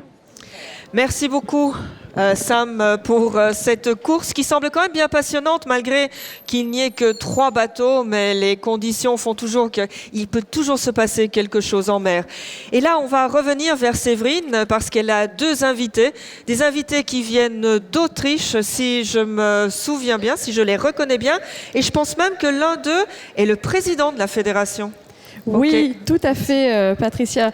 Donc, je suis avec l'équipe autrichienne, Raphaël et bien sûr Horst Nussbaumer, donc le président officiel de la fédération autrichienne. Donc, Horst, the president of the federation from Austria. Raphaël, how was the race today? Wow. Quite hard. We are from Austria, and as you know, we have no sea there. The highest waves I know are the waves in the swimming pool. So we're really surprised. And it's a tactical thing. How you do the course. I mean, it was great. It was our first time here. It was a great experience. But we are glad now to be here and not on the sea again. Okay. And also, what takes? And just for our French-speaking guest, une petite traduction. En fait, il nous a dit que c'est assez difficile. Les seules vagues qu'ils connaissent, c'est dans la piscine. Donc, celles qu'ils ont dû affronter ici étaient un peu différentes. C'était un peu surprenant, mais c'est aussi un sport technique. So, also, what takes the president of Austria Federation to coastal rowing? Well, I love rowing, and I love to row with my ex-teammate, Raphael, and and I think coastal rowing is a very good idea to promote rowing and to show rowing to many audience who would not see a normal rowing race. So I think it's a very good new tradition of rowing. So how is coastal rowing in Austria? Well, yes. As Raphael said, how do you promote that? Just doing a few race? No. So we are the first Austrians who ever participated. So we go home. Is it a project to develop the coastal rowing? Yes, I start tomorrow to make it a project at home. Okay, thank you. Oui, donc, qu'est-ce qui vous amène en fait à l'aviron de mer? Horst nous dit qu'il aime l'aviron et il aime aussi ramer avec son ancien coéquipier, avec Raphaël, et que c'est une bonne promotion pour l'aviron. Et quand Séverine lui demande est-ce que ça va devenir un projet pour l'Autriche de promouvoir l'aviron de mer, Horst s'est engagé à commencer demain avec ce projet. Merci. Thank you.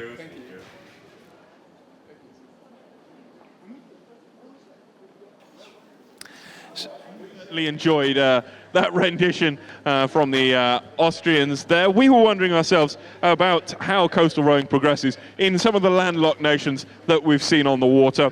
Back on the water though, and for these coastal nations out in front of us, well, certainly for the Italians, things not going quite to plan. The Czech Republic are well out in front at this stage. They've got an advantage of 150 meters, I would say. So at the moment, it just goes to show you don't need a coast for coastal rowing, as the Czech Republic show their Mediterranean colleagues, Sanremo 1 and Sanremo 2, what they have to offer in this field.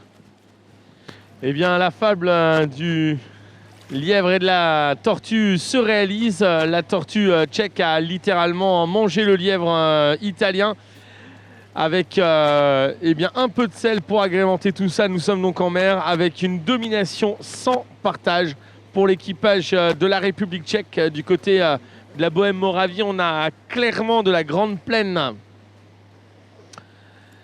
On a clairement pris le leadership dans cette course avec une avance de plus de 30 secondes sur le premier bateau de Sanremo, alors que vient de virer à l'instant la troisième bouée, le deuxième bateau de Sanremo. Nous sommes maintenant en approche à mi-parcours du retour pour le virement de la quatrième bouée. Une course limpide, aussi limpide que l'est l'eau de la mer Méditerranée.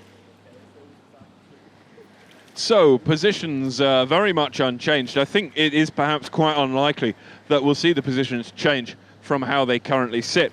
Whilst Sanremo 1 went off very hot off the blocks, they got a good start early on and they built a good advantage. That was destroyed by the Czech Republic during the first straight. That first straight, though, is 1,600 meters. It's nearly a full flat water rowing course in itself, just under a mile long. That was enough for the Czech Republic to overhaul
Aujourd'hui, point trop d'infos avec un bassin très très calme, une légère houle qui vient de la mer pour venir sur le bord, de 3/4 revenant sur bâbord, très très simple à gérer, qui ne pose aucune difficulté, aucune contrainte de navigation, que maîtrisent les rameuses tchèques sans aucune difficulté, reléguant en deuxième position maintenant très solidement le premier bateau de Sanremo et le deuxième bateau de Sanremo est en troisième. Nous approchons de la quatrième bouée à virer dans une course limpide où l'enjeu va être l'écart de temps que peut mettre le bateau tchèque sur le bateau italien.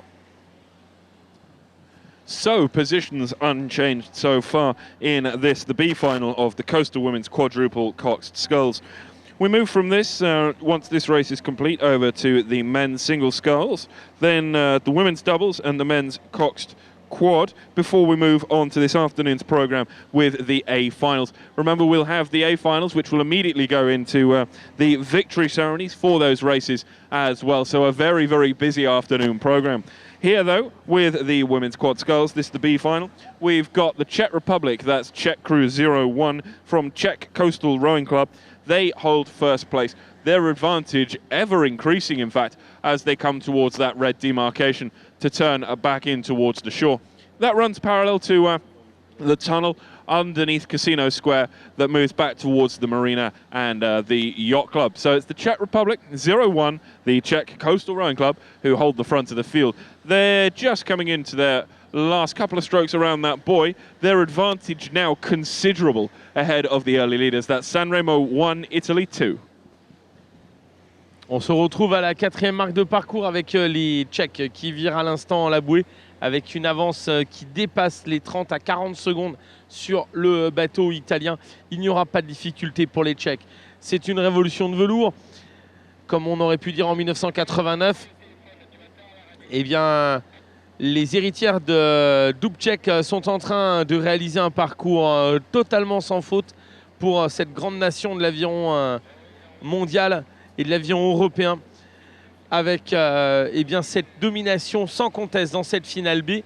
Finale B que l'on retrouvera avec encore trois vagues de départ en B, avec les solos masculins, les doubles féminins et les 4 masculins, avant de rentrer dans le grand bain des finales et de la course à la médaille et la cérémonie des fleurs avant d'avoir les cérémonies protocolaires ce soir. Une deuxième partie de journée qui s'annonce palpitante, autant que l'ont été les premières finales de cette matinée. So we're into the closing stages now of this race under bright sunshine now. A beautiful start to the day. It's only just about 10:05 in the morning and bright sun indeed. It's the Czech Republic. Perhaps no surprises for those of you who've been following this race since at least the halfway stage, when they managed to make their move, make their mark and take the front of the field. Their advantage now runs well over a minute, I would say, ahead of San Remo 1. That's one of 2 clues from that club. The second, San Remo, Canottieri San Remo 2. They're still some distance from rounding that last of the red boys that shows the charge in towards home. We'll see the A final of this event a little later on this afternoon in this program of the World Rowing Coastal Championships. But at the moment, it's the Czech Republic. It was a good start. I thought we could expect a lot from San Remo 1. It looks like it's been a little tough for them, and the Czech Republic really have made ground against them.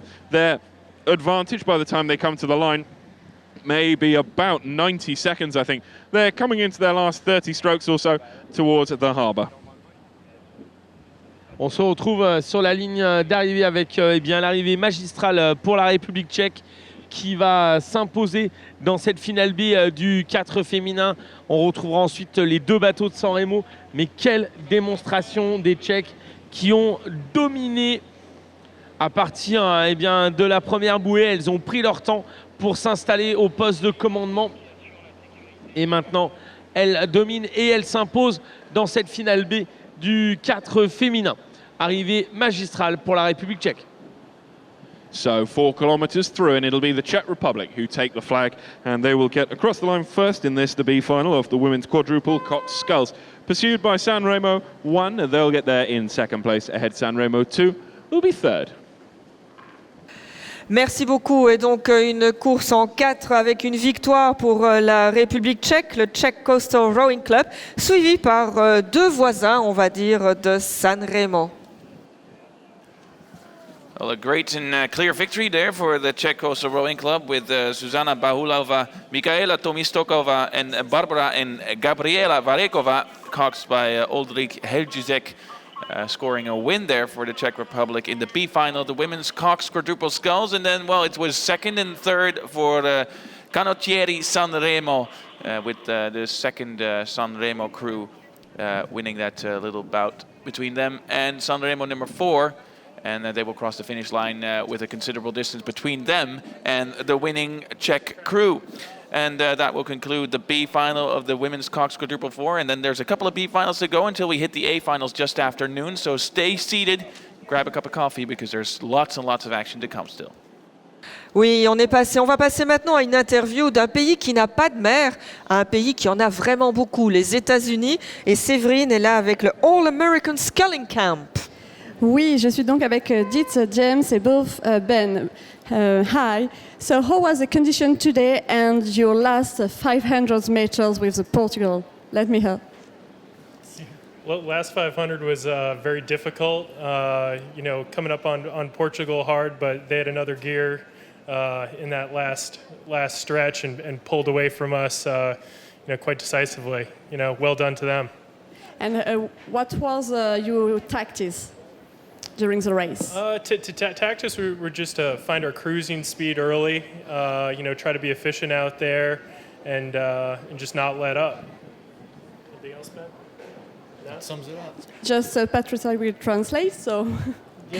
Oui, donc la première question était à propos de leur course et c'était assez difficile dans les derniers 500 mètres. Ils ont essayé de revenir sur le Portugal, mais ils avaient encore énormément d'énergie et ils sont partis et ils les félicitent pour ça. Et leur tactique, c'était de prendre position et de faire le mieux possible en fait. So, how do you promote the coastal rowing in USA? Well, we're just starting in the U.S., so Yes. you know, James and I have been getting out there as much as possible, and you know, just doing it and trying to get it started, trying to get boats over there, and yeah, getting it going by doing it. And more championships? Yeah, I'd like to see more. I mean, last year was the first time U.S. ever went, and this is the first time we've had team boats in the race. So what? Donc ils viennent des États-Unis. En fait, l'aviron de mer, c'est pas encore très connu alors qu'il y a énormément d'eau. Et ça vient de commencer. C'est une discipline qui prend de l'ampleur. Ils essayent de promouvoir en faisant. Et c'est pour ça que c'est la première fois qu'il y a des équipes réellement et pas des individus qui participent. So what is the next step for you now? Just get back to training, get on the water, log more miles. You know, it's going to start with a little cool down on the erg. And yeah, if we're going to go check out Monaco today. Okay, good plan. Oui, donc quels sont vos plans? C'est d'abord faire un peu d'ergomètre pour enlever les toxines. Ensuite, retourner à l'entraînement, faire des kilomètres et des kilomètres et des kilomètres. Ça, c'est pour le futur un peu plus long. Mais dans le futur immédiat, c'est un peu aller visiter Monaco. Quelle bonne idée. Thank you, gentlemen. Thank you. Excellent. Merci.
Mesdames et messieurs, vous le voyez en direct, là, il y a 3 minutes avant le départ, on monte les bouées, comme ça, vous le suivez en direct, 3 minutes pour le départ. Well, ladies and gentlemen, as you can see on the video screen, there's 3 red dots with white X's on them being raised. That signals the 3-minute warning, so 3 minutes until the start of the next B final, will be the Coastal Men's Solo B final, with 18 crews in there. So it's going to be a full field, and I think we're going to join our commentators on the water to ask them a little bit about the next B final, which will be a little bit more packed than the last one. So Sam, I can see lots and lots of people in there. We'll wait until we go to you in a couple of minutes' time, because there's still some time, 3 minutes to go. So we'll join you next time. But I have a nice little question for you, so prepare yourself.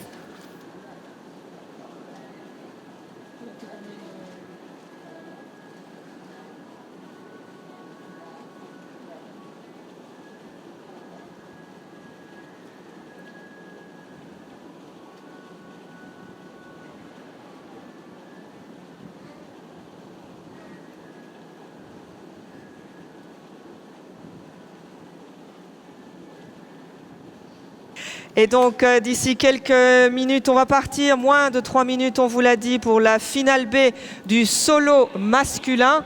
Solo masculin avec à nouveau 18 participants. Vous allez voir que c'est vraiment un grand événement. Même si c'est une finale B, ils vont se battre jusqu'au dernier moment. All right, so less than 2 minutes to go, so that gives us enough opportunity to join our commentators on the water, Sébastien Roure and Sam Price. And Sam, I know you're an avid rowing enthusiast, so how tempted are you to actually join these guys on the water and give them a run for your money? So Sam, how tempted are you to join these guys and give them a run for the money? Tempted to join in, perhaps. Whether I'd give them a run for their money or not, Michiel, really is another question. I could ask you the same. I think perhaps we could put a double in at some stage, Michiel. I'm not sure we'd win, but we could certainly have a go. We're down to the 1 minute warning now, 1 minute buoy, if you will. We're pretty much lined up. We're just Italy 05 making their way quite quickly towards the start. They are now online. 18 crews ready to get underway with this, the B final of the Coastal Men's Solo.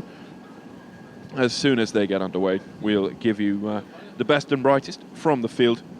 Another very mixed field. We've got the home sculler from Societe Nautique de Monaco, that's Benjamin Rouillard, Monaco 01. It's very much a European affair. We've got Israel as well, Israel 01. That's the Israeli Rowing Federation. Danny Fridman, who of course we've seen in action on the flat water rowing over the last few years as well. But we're off. It's Spain that make the break. We're alongside Spain 08, who are on the outside. They're on our side, of course. Our side. The outside of the course. They make a good start. So does Monaco and Switzerland 01. Now, we think there's 2 crews on the water, 2 Spanish crews, who may not have their bow numbers, so we'll try to tell them apart. It's Spain 6 and 7, I think. So we'll try and pick them apart. Spain 8, easy to see, out in front of the field on his green deck scull, the only one in the field, so we should be able to keep track of him without too much difficulty. One thing that is quite nice to see in the coastal rowing is that you do see boats of every colour on the water. You can have largely what you want. There aren't the conventions that we see in flat water rowing. It's Spain 8 that makes a break, pursued by Monaco 01 and Switzerland 1. On assiste à un magnifique départ évidemment dans cette série des solos masculins. 18 bateaux engagés avec pour l'instant un excellent départ dès les premiers coups pour l'Espagnol. L'Espagne 4 qui a décidé de faire un départ lancé, ce qui lui a donné un peu plus de vitesse que les autres et lui a permis de prendre l'avantage. Le peloton maintenant est lancé à sa poursuite, emmené par 2 concurrents directs, Monaco à la maison, qui cherchent à revenir. Ils sont tous les deux, l'Espagne et Monaco, à l'extérieur. Le peloton, lui, se situe à l'intérieur, emmené par Trieste, du côté de l'Italie, des terres irrédentines. Donc Trieste qui cherche à revenir, emmenant dans son sillage tout particulièrement le bateau suisse. Un peloton composé maintenant de 2, 4, 6, 7 unités en amorce du retour sur Monaco et de l'Espagnol qui voit revenir la flotte totalement sur lui.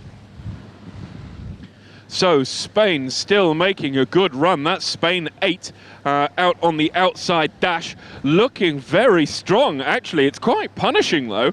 Whether he can keep this sort of pace up, I'm not sure. The field has chased him, looking good. We've got Italy 0-5 up in the mix pursuing him. Monaco 1, Switzerland 1 as well. There's another crew just behind Italy 5. They're on the far side from us. We're trying to work out who that is. Turkey 0-1 currently runs in 6th place. Strong performance from them to stay so tight in the front of the field. 2 race packs starting to develop from this field as we move through about 650 meters. Trieste a repris l'avantage. Voilà Trieste qui ramène le peloton sur l'échappée solitaire qui n'aura pas duré de l'Espagnol. Repris par la patrouille. Trieste donc qui maintenant reste au commandement de ce peloton. Il a ramené le rameur italien environ 4, 6, 8 bateaux. Donc ils sont maintenant à peu près un paquet de 10 en tête. Peloton qui se reforme sous l'action italienne, suivi directement alors par un autre bateau qui est assez éloigné pour nous, dont nous n'arrivons pas à voir le numéro. Il y a toujours Monaco, la Suisse dans ce peloton qui est sous les coups de boutoir de l'Italie. Trieste qui mène les débats de manière appuyée dans ce groupe. On va retrouver un peu plus en retrait l'ensemble de la flotte dans laquelle on retrouve Bordeaux, Vitré ou Dunkerque pour les Français. Now we worried that Spain 8 had gone too big too soon, and it looks like certainly that may be the case in the first half. He's now dropped 1, 2, 3, 4 places to 5th place. He's been overhauled by Italy 5, that's out in front. Running up in the mix too, we've got Switzerland 1, Greece 1, I would have said, is up there as well. Tough to pick the other 2 out at this point. So Spain 8 now slipping behind that field. Monaco 0-1 starting to mount the charge as well, hoping to move past. We're still over 500 meters, I'd say, from the red boy. That marks 1,600 meters gone. So we're still in the infancy of this race, but this field of 18 really starting to spread out quite quickly indeed. On conserve ce groupe de 8 en tête, peloton de 8 en tête qui gère la course avec toujours Trieste, l'Italie 5 au commandement, suivi par un rameur espagnol qui se porte à sa hauteur avec un deuxième rameur, semble-t-il, portugais qui revient dans la course. Alors non, pas portugais, il n'est pas sur la liste. On va retrouver son positionnement. Ça serait Israël qui se trouve maintenant en 4e position, mais on a 2 bateaux espagnols. Voilà, c'est l'Espagne 5 qui est à l'action sur l'Italie 5, donc sur Trieste. 2 rameurs espagnols, Israël et l'Italie 5, qui ont maintenant cherché à faire exploser ce peloton, dans lequel on retrouve également la Turquie et la Suisse qui sont pour l'instant en retrait. Explosion du peloton maintenant, 4 concurrents en tête. Well, it's all changed at 1,200 meters. It's Italy 5 at the front of the field, pursued by Spain 5 for 2nd, Spain 4 in 3rd place, Israel 1 in 4th place, Switzerland 1 running in 5th, Turkey 1 in 6th, Germany 2 7th, Monaco 1 8th, Spain 8, that's our early leader, dropped back way back through the field now into 9th place. He's been passed 8 times in the last 450 meters or so.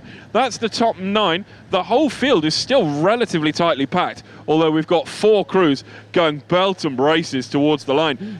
Spain 5 edges his bows in front of the rest of the field. It's a strong effort from him that sees him actually with clear water ahead of 3 Titans chasing him down. Italy 5, Spain 4, his compatriot, and Israel 0-1. Those 4 crews are going to hit the boy almost as one man.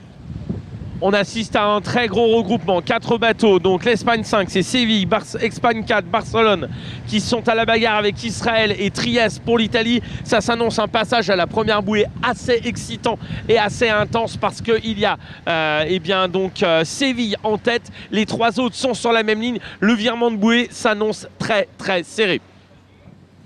Now, the single scull is much more maneuverable than some of the other boats. It's got a more natural pivot point as well.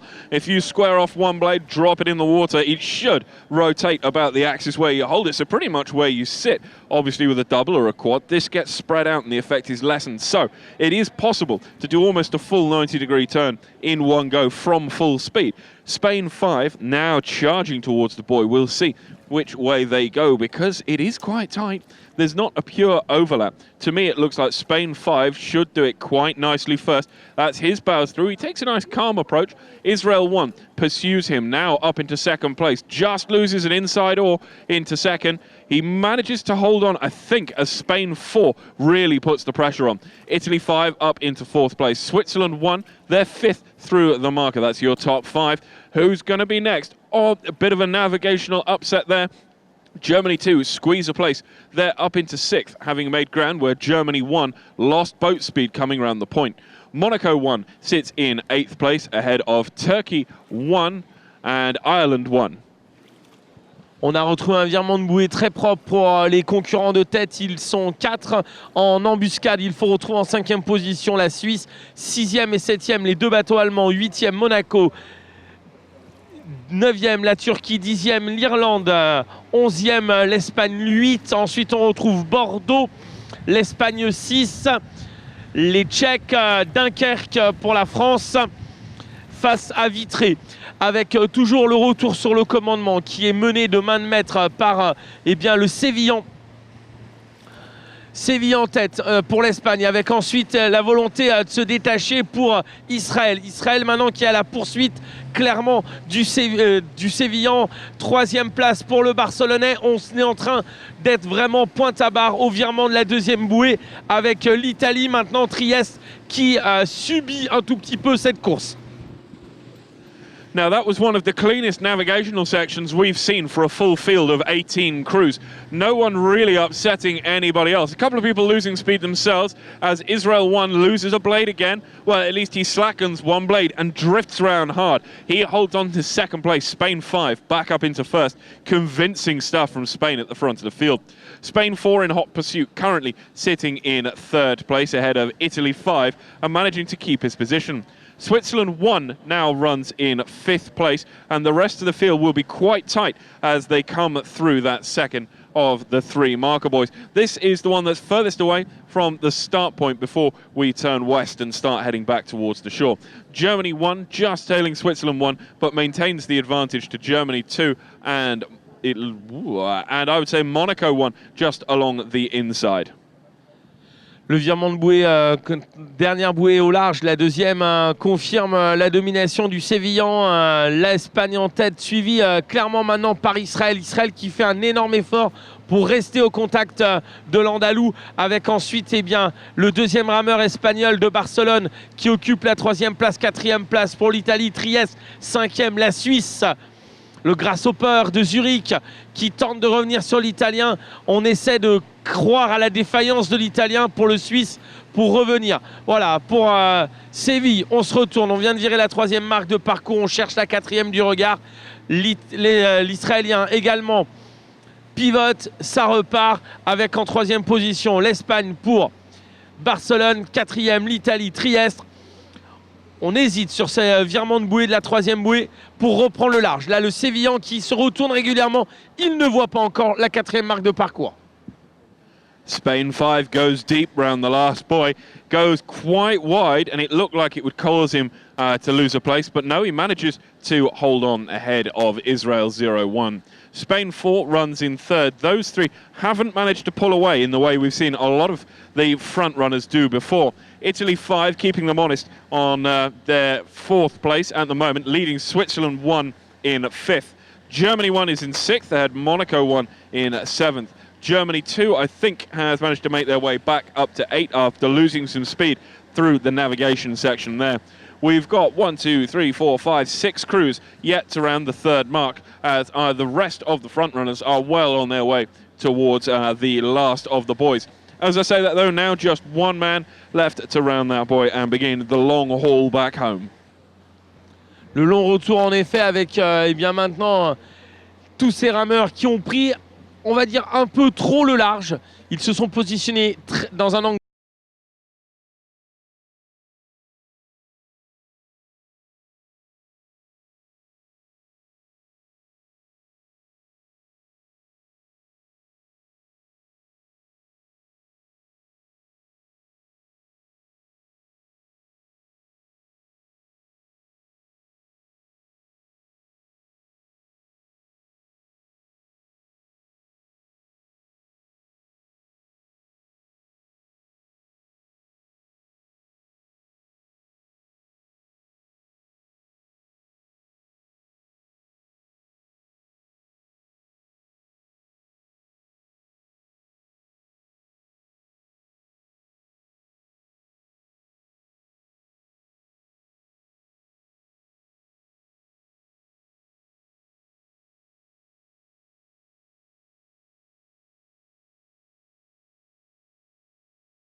coming though to challenge at 4th and 5th.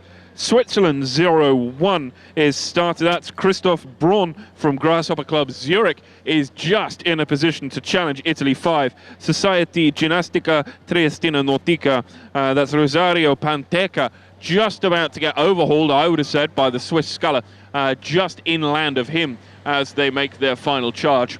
Germany 0-1 sits astern of us. That's Pritzer Ruder Club Lennart Koch. He is running in 7th place as we make our way towards that last red marker buoy.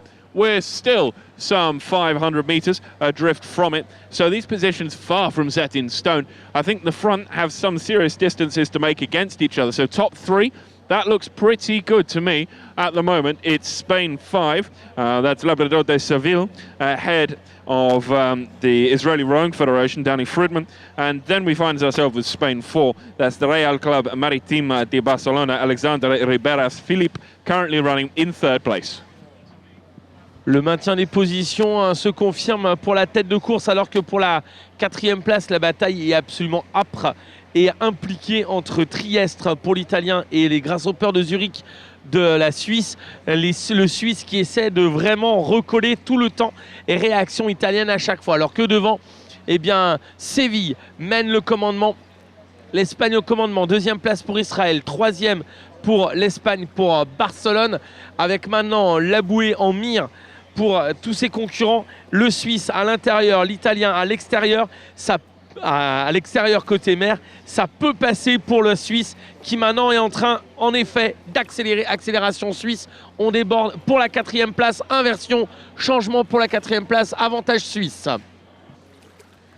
Well, that challenge in the midfield that we'd expected to see between 4th and 5th is now alive and kicking. Switzerland 0-1, it looks to me, is just making the best of it. As I say that, he finds a gear and pulls hard. He manages to take half a length from his closest competitor, moving Switzerland 0-1 up into 4th place. That's behind Spain 4, running in 3rd. He in turn behind Danny Friedman, Israel running in 2nd.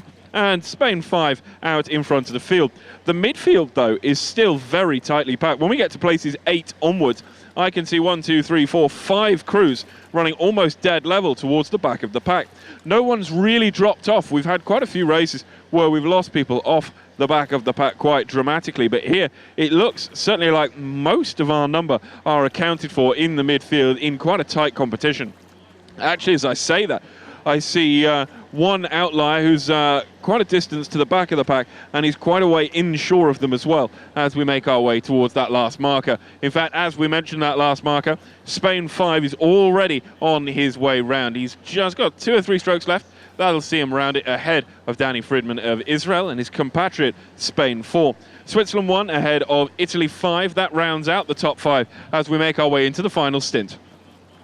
Le virement de la 4e bouée confirme l'avantage du Sévillan qui maintenant ne pourra clairement pas être rattrapé par l'Israélien qui navigue en 2e position. On retrouve 3e le Barcelonais, alors que l'inversion, on vous l'a fait tout à l'heure en direct, pour la 5e place est confirmée à l'actif du Suisse, du Grasshopper de Zurich.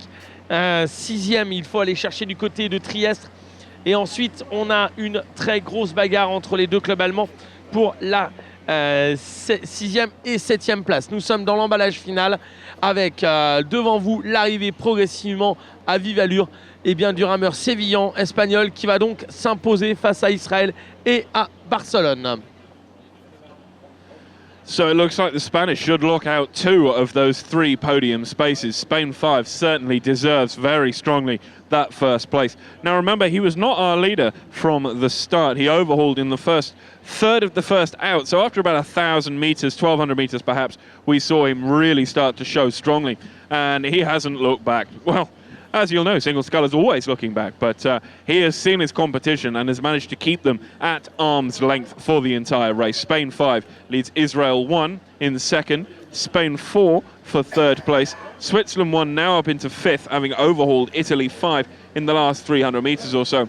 We've got another 4-5 crews now just rounding that last buoy. In fact, we've got 2 coming around at once. That is some 500 meters almost astern of our front runner. And that is not to the last man. That's just to the next big pack. So we're starting to see fields spread again. We will see races get closer and closer, hopefully, as we move into the A finals. But this race all about, or at least the second two-thirds, all about Spain 5 at the front of the field. Sur la ligne d'arrivée, la victoire sera espagnole, doublée pour la première et troisième place pour l'Espagne dans cette finale B avec eh bien, le Sévillan qui va aller s'imposer. Deuxième place pour Israël, troisième pour l'Espagnol de Barcelone, suivi en quatrième position maintenant du Suisse, du Grasshopper de Zurich, et cinquième Trieste, alors que revient sur lui, sur l'Italien, au moins un bateau allemand dans cette arrivée qui s'annonce victorieuse pour l'Espagne. Victory for Spain indeed, as Spain 5 come into the closing 5 or 6 strokes. He's coming wide, he's coming towards the most inshore end of the finish line, but crossing the line is crossing the line, wherever you may do it. A slightly more circuitous route, but he has plenty of space and time to spare as he makes the final run down. Spain 5, very, very strong form ahead of Danny Fridman of the Israeli Rowing Federation for second place. Spain 4, following in his countryman's footsteps, he'll take the line in third place, meaning giving Spain 2 of the top 3 slots in this, the B final of the men's single sculls. Great to hear loud support now from the crowds on the grandstand side here. Switzerland 1 will take the line in fourth, having hauled Italy 5 in the last few hundred meters. Two crews also making their way up strongly. We see Germany 1 challenge hard as they come towards the line from the midfield.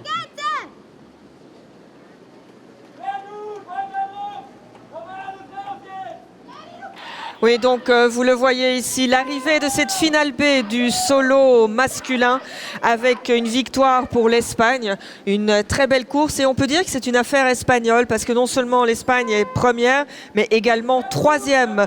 Entre les deux Espagnols s'est glissé Danny Fridman de la fédération israélienne.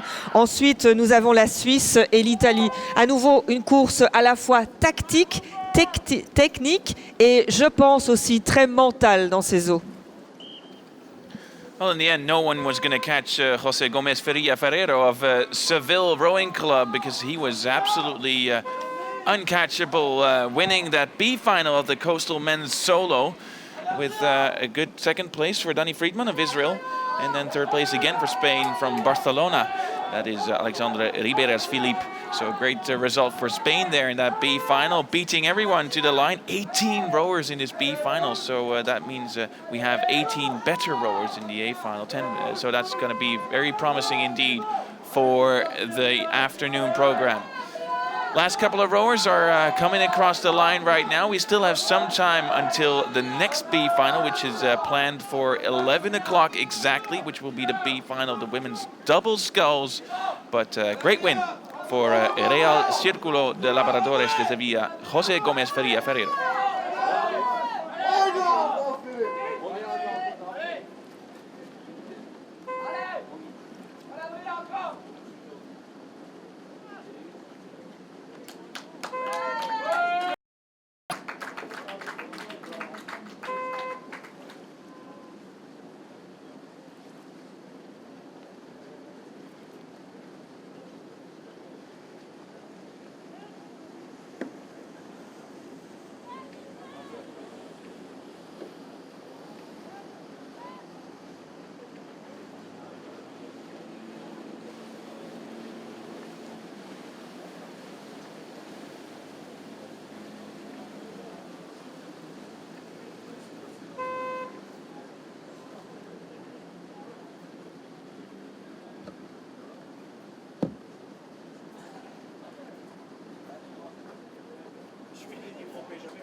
Et voilà, nous avons eu pas mal de rameurs ici en interview, mais que serait une régate sans ses sponsors, évidemment, sans les gens qui les aident? Et nous avons le plaisir d'accueillir Patricia Pontis pour Oreza. Oui, bonjour Patricia. Bonjour. Alors, Orezza, bien sûr, tout le monde connaît, mais expliquez-nous un petit peu l'histoire de cette aventure. Alors Orezza, c'est une des entreprises d'un groupe qui s'appelle Arom et qui est détenue par une famille monégasque qui s'appelle la famille Mora et qui a une véritable volonté de s'impliquer dans les partenariats sportifs, une véritable implication locale derrière le souverain. Et alors pourquoi l'aviron? Est-ce qu'il y a des valeurs qui sont véhiculées par ce sport qui plaisent particulièrement à Madame Mora? Oui, bien sûr. Mais en fait, on est spécialisé dans l'ingénierie de l'eau à travers Orezza. Et bon, on est partenaire de beaucoup de sports d'eau ici à Monaco. On est notamment derrière Malizia et Pierre Casiraghi. Et on est déjà impliqué dans des sports d'eau avec des valeurs de combat et qui sont appréciées par notre groupe, qui font partie des valeurs que nous véhiculons. Est-ce que vous pouvez nous dire 2 mots aussi sur la fondation François-Xavier Mora? Alors la fondation fait partie du groupe et nous œuvrons dans la lutte contre le cancer dont est décédé notre fondateur François-Xavier.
insistent on my chair, thinking of what my life could be. All is blurred in the sands.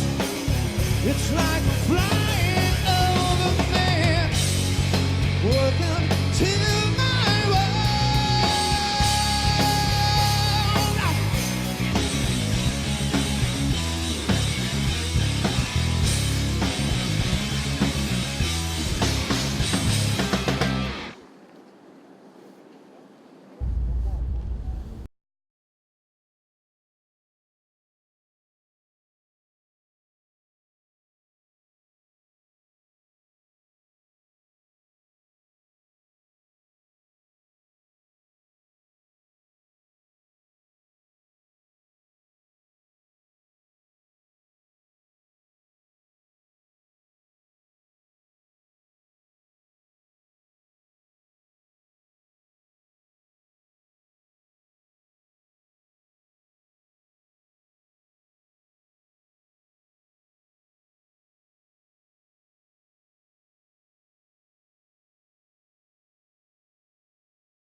Industry, pollution, agriculture, damming, endangered wildlife. The pressures and problems affecting water are some of the biggest our planet will face in the coming years. And the Kafue Flats in Zambia faces them all. The World Rowing Federation, supported by all its rowing communities and in partnership with WWF, the Worldwide Fund for Nature, have been partners in clean water advocacy and education for some time, but are now taking action for the benefit of us all.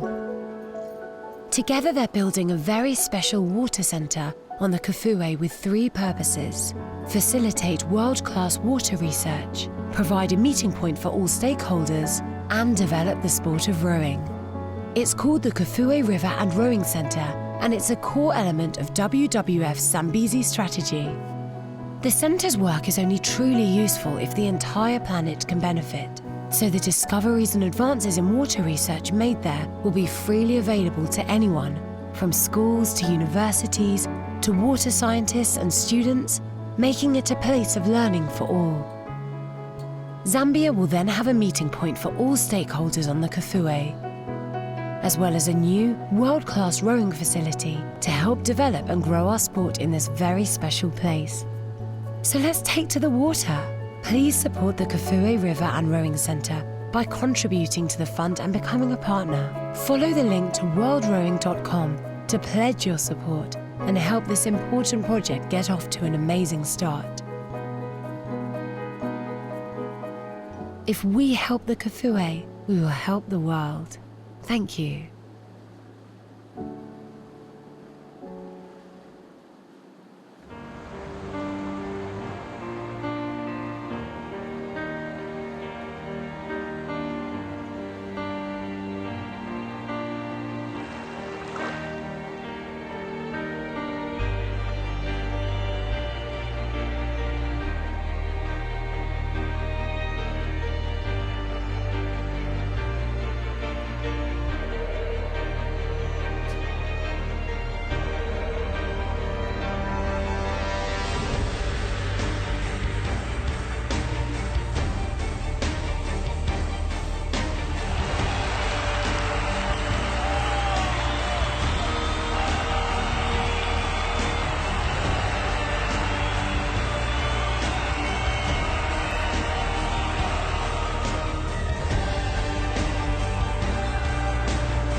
Oui, mesdames et messieurs, maintenant moins de 2 minutes pour le départ de la finale B suivante. C'est le double féminin. Well, ladies and gentlemen, as you can see, there's less than 2 minutes to go until the start of the next B final, which will be the B final, the women's double sculls, with, I see 7 crews, 6 nations vying it out for 21st place overall. And we have again our 2 commentators, Sebastian Roch and Sam Price, out on the water. Who's your money on, Sam? It's quite tough to call, Michiel. I mean, we've seen upsets to the form guide. We've seen perhaps things that we hadn't expected on the water so far. I don't know. At the moment, well, it's very difficult to choose between them at the moment on account of they're all stationary. But as soon as they get underway, Michiel, we will bring you the best of the rest. So I will just pass across to Sebastian for the welcome, then the start will be given, and we'll be able to give you, perhaps I'll pick a favourite about halfway through, Michiel. That seems, I think that might be slightly easier.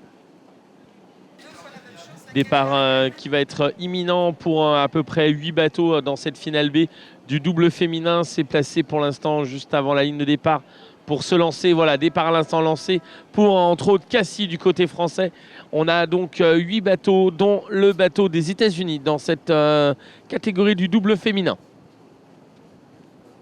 So we're just starting to get underway. France 10 show their bows strongly off the start. Michiel, perhaps I'll have France 10. It's certainly a strong start. They've got a 2-length advantage already. So that seems fair to me. They're pursued by Denmark up in second place. The midfield's strong though. There's 5 boats. 4 boats make that running almost dead level. Denmark 4 is at the back of the pack. So France 10 at the front of the field ahead of Denmark 3 in second. Then it gets quite tough to choose. USA 1 in third. They're managing actually, USA 1 look quite good. They've built quite slowly from the start, but they're in third after about 150 meters, and it's quite a strong third ahead of Spain. Avec une petite fausse pelle du côté de Cassie qui avait fait un excellent départ, le bateau France 10, et qui se retrouve maintenant à distance plus courte de 2 équipages. Le peloton est assez groupé. Cassie en tête pour l'instant avec le Danemark et les États-Unis qui ont pris maintenant la volonté de revenir. On retrouve également un bateau espagnol dans ce groupe de tête qui, pour l'instant, regroupe tout le monde sous les impulsions américaines. Les États-Unis veulent remettre tout le monde d'équerre. Well, the field's starting to spread as USA really open the taps. They throw their bows in front of the field, and in fact, they hold clear water. France 10, my early favourite, the fast starting crew, slip into second, third, fourth place. Commentators curse, I'm sorry about that, ladies. They've dropped into fourth, although they maintain their lead to Denmark 3 in fifth. Peru are running in sixth place out of Denmark 4. Currently at the back of the pack. Over on the far side, Spain are running in second or third place. Tough to choose at the moment. They run France 10, I would say. Perhaps they're back up into second. Perhaps my early favourite are recovering and back into second place. On retrouve maintenant clairement au commandement les États-Unis qui ont pris leur marque maintenant pour ce bateau dont une des 2 rameuses a fait partie des bateaux olympiques des États-Unis à Rio, et avec ensuite la Grèce sous l'Allemagne. On n'arrive pas trop à distinguer le numéro du bateau. Face à la France, Cassie, suivi par l'Espagne, le Danemark, le Pérou et enfin le bateau danois 4 qui ferme la marche. So it's USA that make the best of it. They make their way through the front of the field. Over on the far side, it's Germany, I think, that move up into second place. They're ahead of France in third place. That's France 10. They lead Spain 2, currently in fourth.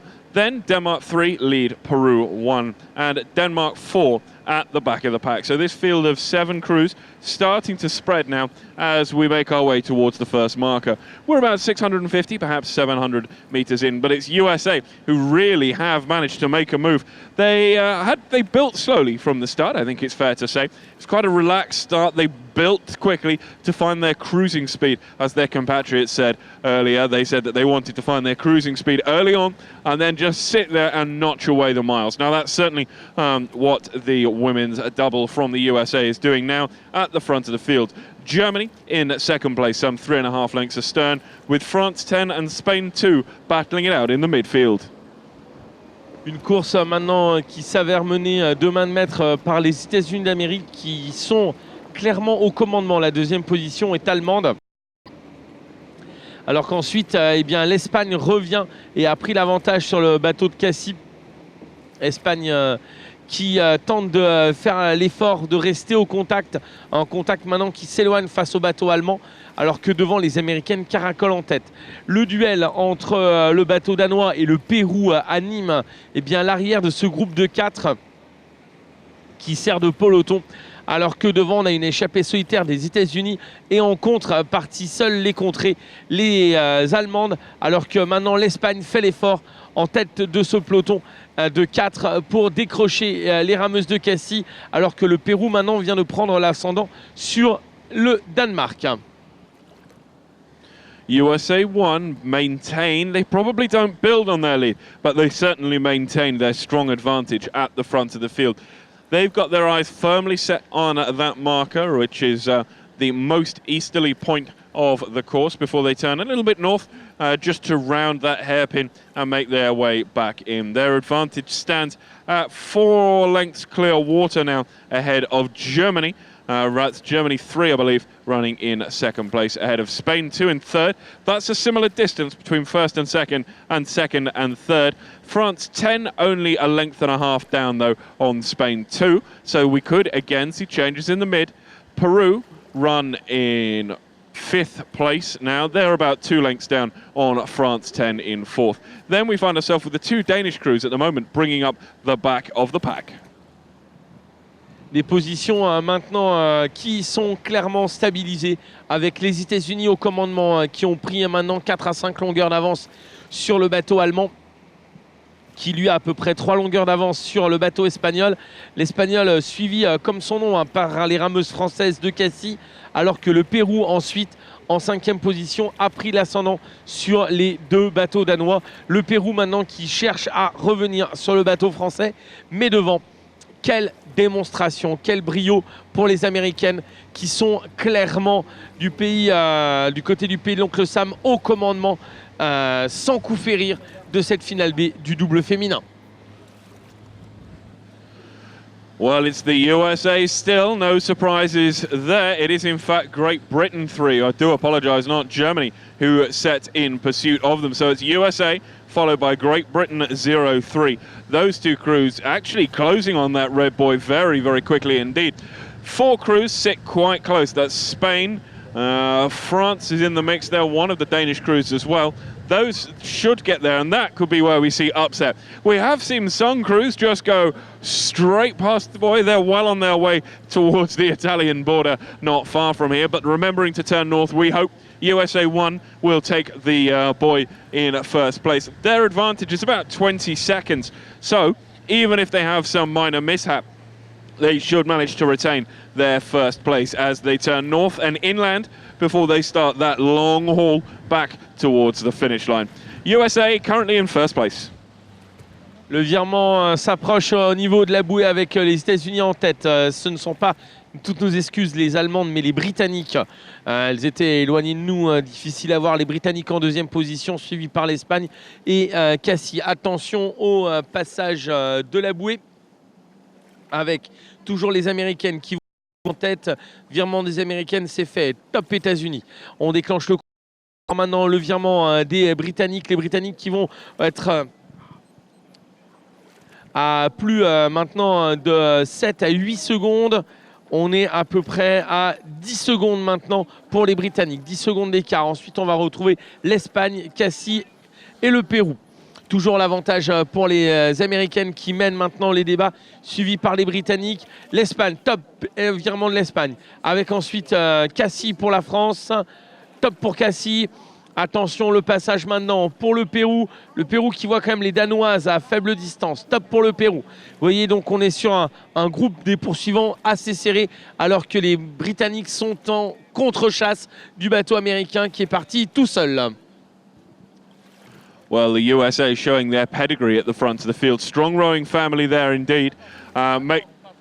They're out in front, the former Olympian holding in first place. They in turn lead Great Britain in second, Spain in third, France 10 in fourth, Peru run in fifth place ahead, Denmark 3 in sixth, and Denmark 4 in seventh. So strictly a Danish affair, unfortunately, at the back of the pack.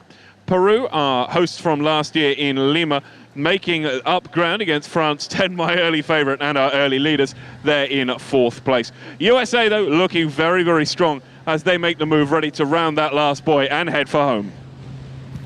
Toujours au virement maintenant de la deuxième bouée, le commandement clair et net américain, alors qu'en deuxième position, les Britanniques voient le jour s'écarter encore plus.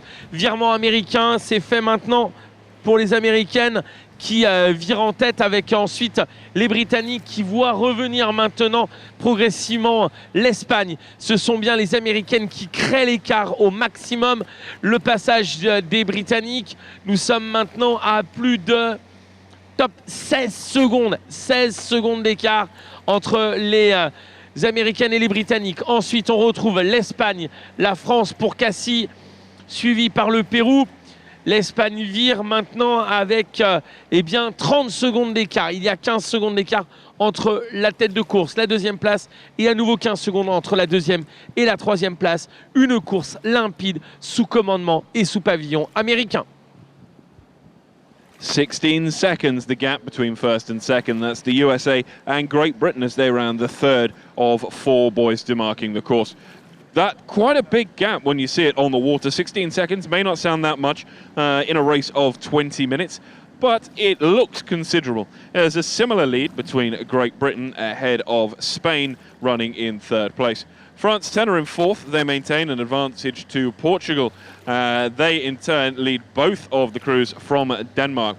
We're just coming up towards that last buoy. It's still the USA. No surprises there. These positions, again, look quite set. France 10 have made good ground against Spain, though, so they could yet feature in the top three in this final.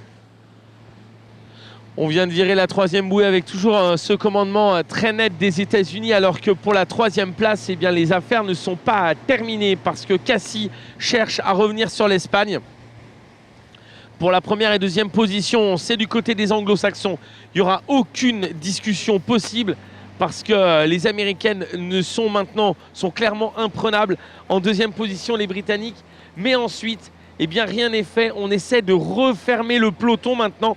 Les Espagnols qui essaient de garder l'avantage pour la troisième place. Mais derrière, eh bien, il y a Cassie, il y a le Pérou et il y a peut-être le Danemark qui essaie maintenant de recoller morceau par morceau. On essaie de grappiller du retard sur les Espagnols qu'on sent peut-être un tout petit peu fragiles et qu'on peut peut-être aller déborder dans la fin de parcours.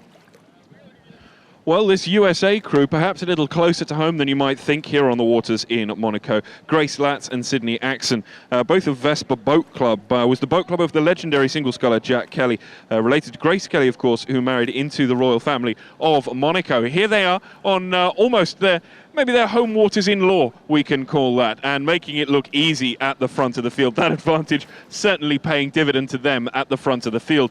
Their advantage to Great Britain now stands, it must be more than 25 seconds. Spain 2 go wide, which gives France 10 the opportunity to make their way up the inside of the course. France 10, I think, will jump into the top three as Spain 6 go very, very deep towards the shore. They've come too far north, I think, on their way back towards the course. Straight shot to home, perhaps, for the Spanish, but they need to turn inside to get back on course towards that last red buoy that doglegs home. On assiste pour la troisième place à une bagarre rangée entre l'Espagne et la France avec Cassie. Cassie qui a décidé de partir très au large, très à l'extérieur, pour peut-être ensuite fondre de trois quarts et profiter de quelques tentatives de vagues pour revenir. Est-ce la bonne stratégie? On va le voir progressivement alors que les Espagnols occupent la 3e place. 4e donc, Cassie 5e, elle est bien évidemment, elles suivent. Les Péruviennes, elles sont dans le sillage des Françaises avec les Danoises également présents.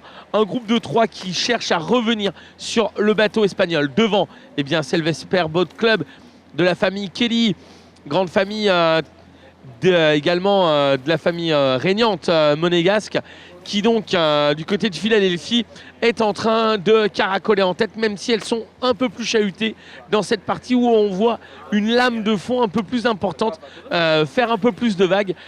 Les Britanniques en 2e place. So the USA still looking very, very good out in front of the field. Vesper Boat Club, they are on their way towards that last red marker buoy. I'm just trying to get a glimpse of it myself. There we go. It's still at least 600, perhaps 700 meters away from here. So it's a good long haul for them to make their way to that. Great Britain run in 2nd place. Their lead perhaps starting to shrink as France 10 make their move against Spain 6. Now, those two crews are abreast of each other, realistically, but there must be 40 or 50 meters separating the two crews. Then we find ourselves pursued by 2 more crews astern of them, but one of those double sculls has dropped way, way, way off the pack. We've got 4 together here, 2 out in front, but that 7th crew, we seem to have lost some distance off the main race pack at this point. On retrouve clairement les Américaines au commandement, 2e place les Britanniques, il n'y a pas de difficulté, mais alors là pour la 3e place c'est extrêmement intéressant parce que eh bien, les Espagnols sont sous la menace directe du duel France-Pérou, Cassie-Pérou qui est en train d'animer à l'extérieur, donc on vous le disait, les Espagnols sont quasiment sur la même ligne que les Françaises et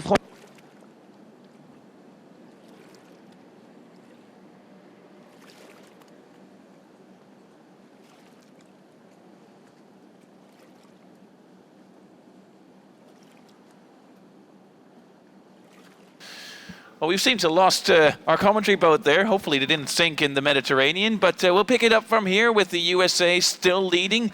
A comfortable lead for Grace Latz and Sydney Axon of Vesper Boat Club from Philadelphia, who sort of came back from a nasty loss there in the heats. They had to adapt to the different situation. They're used to flat water rowing, and now it's coastal rowing. A lot more chops and waves, and a lot more difficulty to get themselves over the ocean here, or over the sea here at the Mediterranean at Monaco. And they're doing just fine in the B final.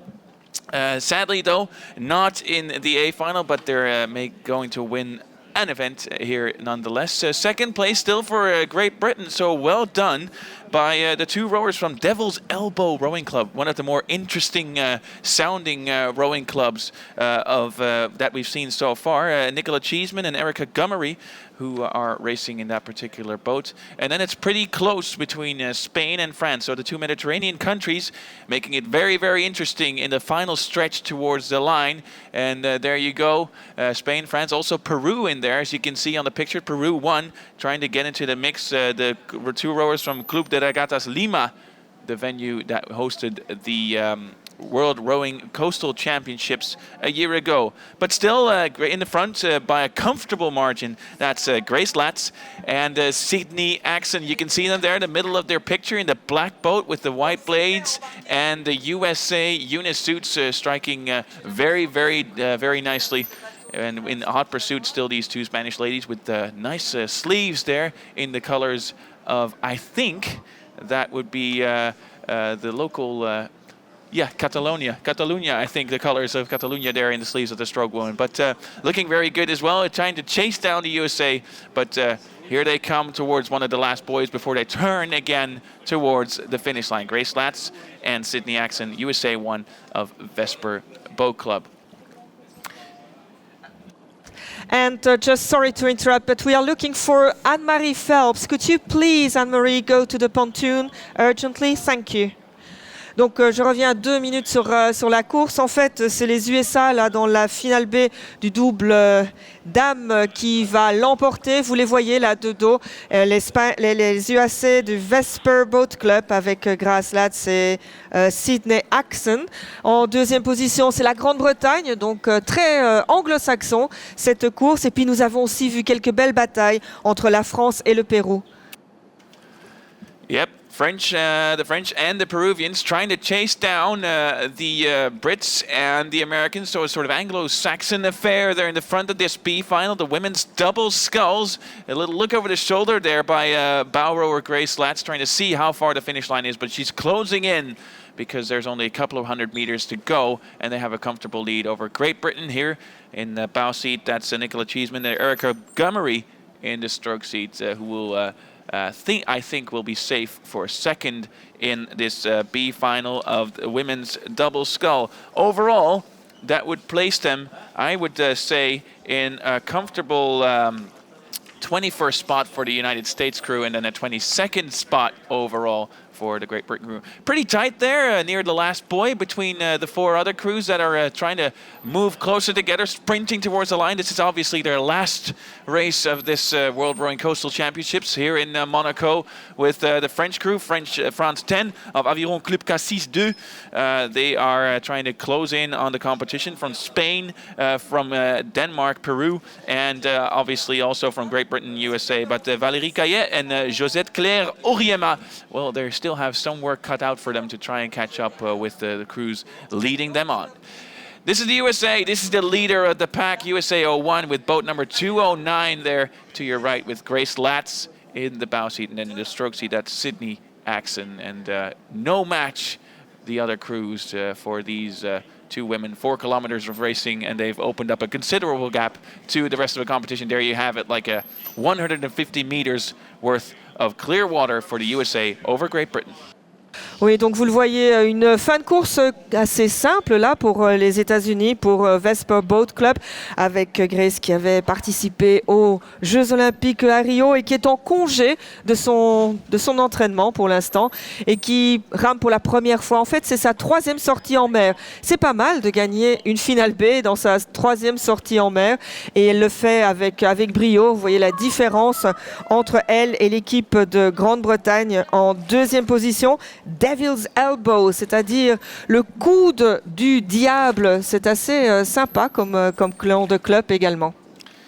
Well, as my fellow commentator Pat implies, Devil's Elbow, that would imply actually that there's some fire left in them coming from a very fiery rowing club in Great Britain. Nicola Cheeseman and Erica Gummery second to the right of your picture, and then to your left you can see the Spanish duo of Club Nautique Betulo, Merke Feliu and Lourdes Puig-Baraka, who are in 3rd place right now. But here come the winners of the B final, placing themselves 21st overall with Olympian Grace Latz of the women's quadruple scull coming across the line right now. Her 3rd outing, I believe, so not bad at all, coming 21st at your first ever World Rowing Coastal Championships, and that explains the smiles on their faces. They survived the ordeal with the waves, which is getting a little bit more hard to deal with. And here's the British crew coming across the line in 2nd place. A little sprint to the line. That fire is still in their legs, as I just mentioned. And they will place themselves 2nd overall. Devil's Elbow Rowing Club, 22nd in the rankings in this B final. And then it's a little wait for the Spanish crew, the 2 Danish crews, and the French crew of Aviron Club Cassis 2, and also the Peruvians from Club de Regatas Lima. Oui, donc vous l'avez vu, des visages bien souriants au passage de la ligne d'arrivée. C'est vrai que c'est un effort assez conséquent, mais on est tellement content d'arriver que le sourire vient de soi, surtout quand on l'a emporté, comme l'a fait l'équipe des États-Unis. Et regardez, c'est jusqu'au dernier moment là que la France et le Pérou se battent pour leur position dans cette finale B. C'est toujours très agréable à voir et heureux. Salut la foule, merci, bravo à toutes.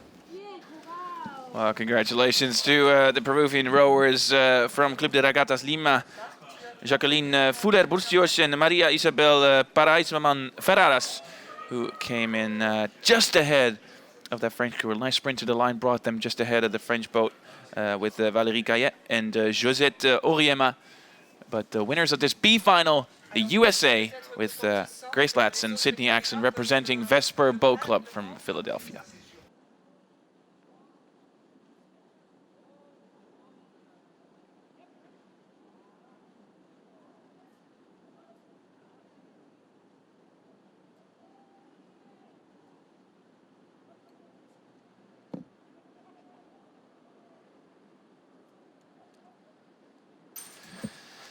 So, ladies and gentlemen, only one B final to go, which is the B final of the Coxed men's quadruple sculls, which is due to start at 11:40, which means we still have like 17 or 16 minutes before we hit that start.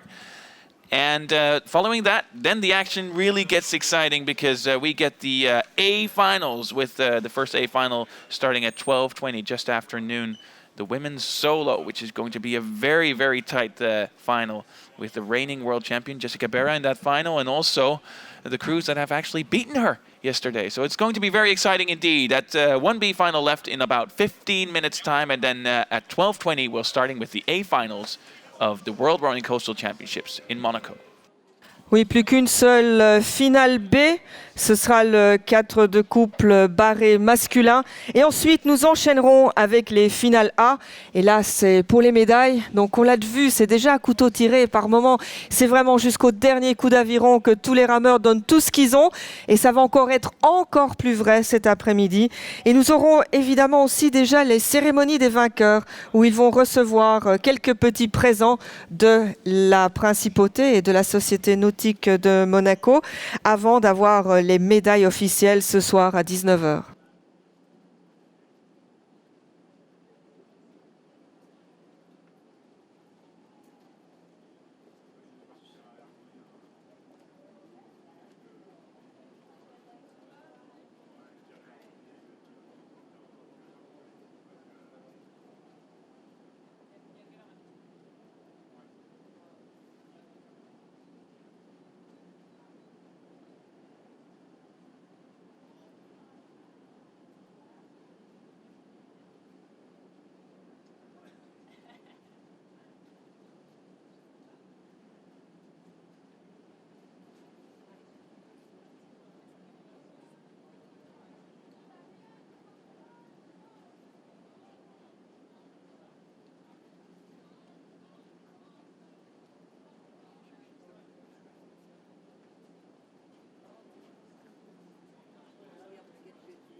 L'arrivée maintenant pour l'Espagne qui ne sera pas inquiétée et l'Italien qui maintenant grignote jusqu'au bout. Le Mexicain, il ne passe pas pour l'instant, toujours troisième pour l'Italien, le Mexique en deuxième position, mais rien n'est fait pour cette deuxième place, alors que devant l'Espagne, à course gagnée, deuxième place, le Mexique troisième, l'Italie pour San Michele qui attaque, relance maintenant italienne, quatrième pour la France, Barner et Carteret dans cette toute fin de parcours.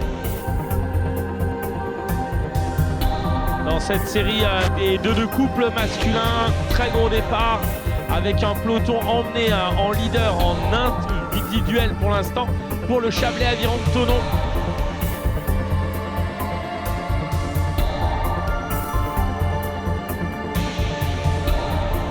On assiste toujours au commandement des Français, les Français qui tiennent bon jusqu'au bout pour l'équipage de Thonon.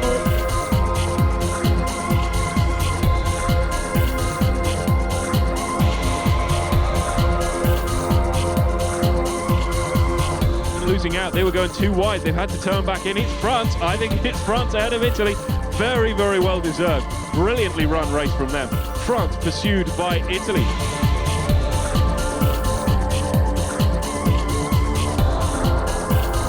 Is having to back away from the start as the start is sounded. That's Spain 4.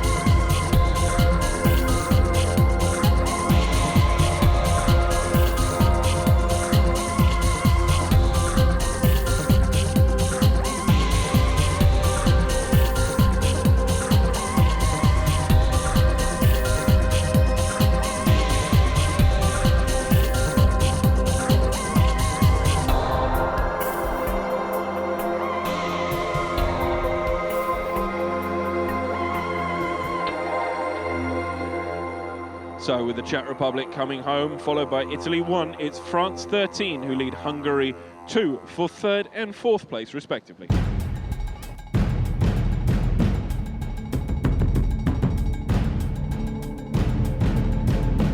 On revient sur la tête de course qui a tourné clairement à l'avantage des Danoises.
Bateau espagnol du côté d'Alicante est maintenant extrêmement menaçant face à l'armada américaine.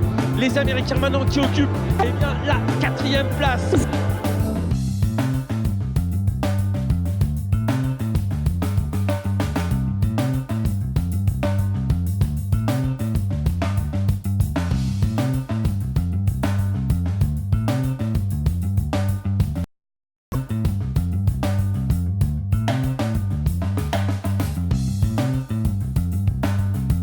Well, we followed this chase to the line, and it's USA making a big, big statement. Germany 3, they'll get there first. Germany 2 should edge out the USA, but it is a monstrous push in the last strokes of the race that draws them within a metre, maybe, as they come to the line. Germany 2, I think, hold it, but absolutely massive stuff from the USA there. Very, very strong last straight for them.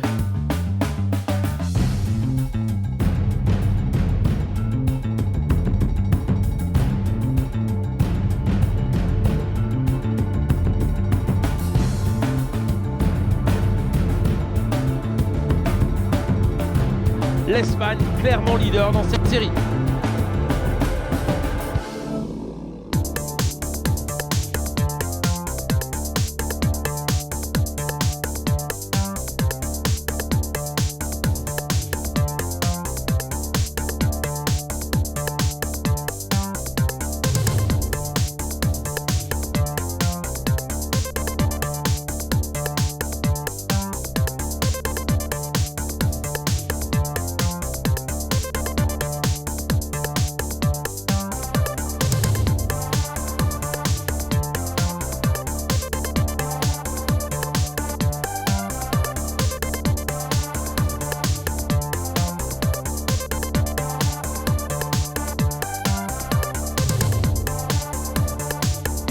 commandement maintenu pour l'Italie sur Cassis.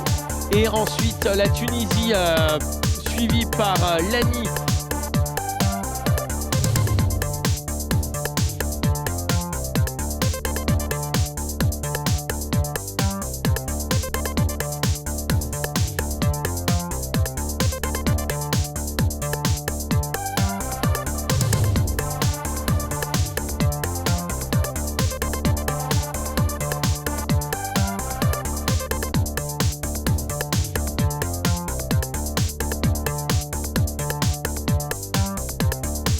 Retour de l'Italie 2 pour la 5e place, mais ça ne changera rien à la qualification et la victoire pour le premier bateau italien.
Mesdames et messieurs, vous le voyez, nous avons une équipe assez exceptionnelle qui s'apprête à embarquer sur une yole. Vous reconnaissez bien sûr son Altesse Sérénissime, le prince Albert II de Monaco. Il est accompagné de Jean-Christophe Rolland. Jean-Christophe Rolland qui est médaillé olympique, champion olympique à Sydney en 2000 et président de la Fédération internationale des sociétés d'aviron. Et nous avons aussi Jean-François Gourdon, le président de la Société Nautique de Monaco.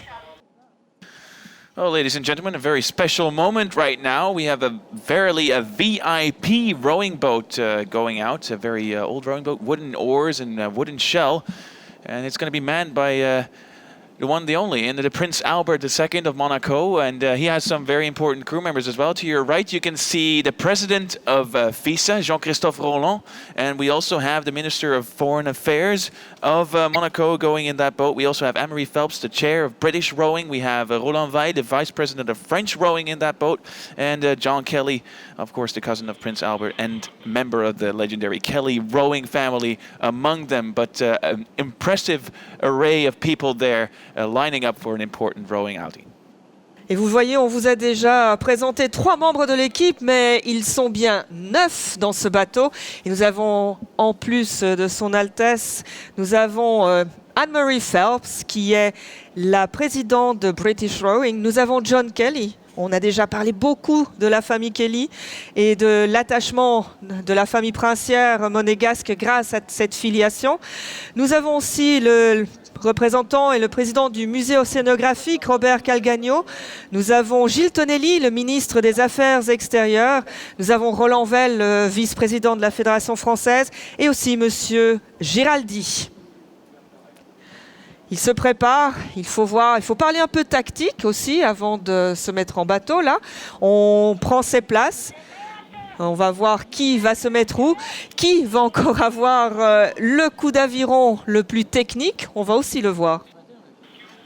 Well, very important tactical discussion there, what they were going to do. I think it's going to be go hard or go home, because there's no way that Prince Albert of Monaco is going to go easy out on this day. Important boat. We're about to get started as well with the next event, but not before we can see the first couple of strokes, I think, of this impressive octet of people that have lined up and are going to join the Prince in that racing shell. There's a slight delay as well, so that gives us ample opportunity to watch this VIP outing take place. As I said, there's a couple of important people in this boat. I mentioned a couple of them. The other ones, Jean-Marie Giraldi, a friend of the family, of the royal family here of Monaco, is also one of them. And we have as well Robert Calcagno, the director of the Musée Océanographique. And we also have Gilles Tonelli, the Minister of Foreign Affairs of Monaco. So again, impressive array of people. And it takes special gear, obviously, to look alike, because that's one of the rules of rowing. You have to look alike, matching caps, matching sunglasses, and matching shirts.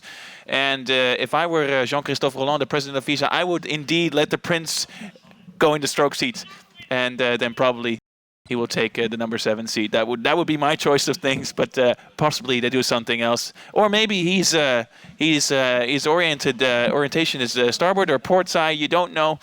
We will watch this outing take place, and it's an impressive thing. At least this is the lineup, so that we'll actually see Anne-Marie Phelps, I think, in the coxswain's position. I think, yes. So British rowing, coxing, an impressive lineup of very important people. You can see it's a very old rowing boat. Classical wooden oars. That's what some rowing enthusiasts, I'm sure Stan Price is one of them out on the water, would prefer instead of the carbon racing shells that we use nowadays. These rowing boats are usually for leisure activities instead of hard racing. But they've picked the right day to go out. Oui, vous le voyez, c'est une belle yole ancienne, une yole à clin en bois qu'ils vont utiliser. Et Anne-Marie Phelps, qui va être la barreuse, elle est plus habituée, je pense, à ramer aussi qu'à barrer. Donc, ça va être aussi une première pour elle, pour venir ici. Mais quel plus bel endroit que la baie de Monaco pour avoir une première comme barreur. Nous sommes très heureux. Merci, Monseigneur, d'être là. Je pense que vous allez avoir une très belle sortie. Là, vous êtes entouré aussi d'autres très bons rameurs. Donc, aussi beaucoup d'amusement. Ce n'est pas uniquement être là pour supporter la Société Nautique. Je pense qu'ils vous sont très reconnaissants de votre support indéfectible, mais également du fait de venir un peu prendre du plaisir auprès de tous ces rameurs qui sont venus du monde entier pour participer au championnat du monde à la mer 2016 ici à Monaco. Well, ladies and gentlemen, please give them a round of applause as they leave the docks, this VIP ensemble with Prince Albert II of Monaco. They will go out and enjoy the racing at these World Rowing Coastal Championships from the best possible place, namely from the water out in the bay, and watch the rowing up close and personal in the 7 seat that is the Prince Albert of Monaco. We will, I think, in about a couple of minutes' time, join the action out on the water. Not this action. This is very mellow rowing right now, but the true action, which is the B final, the last B final of this morning program, which is the B final of the men's quadruple coxed sculls, which is a slight delay. But as soon as the 18 crews are ready, we will join our commentary team out on the water.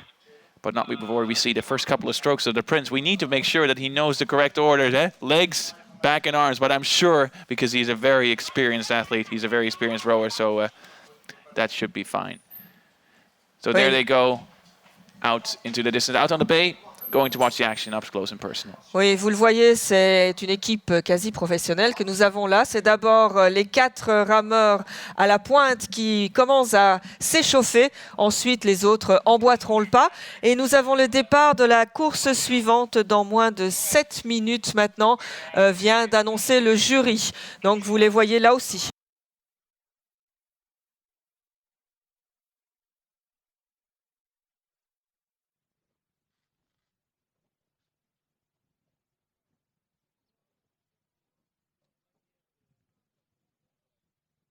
Et donc vous le voyez, ils sont en train de se préparer, les rameurs de la finale B du 4 de couple masculin.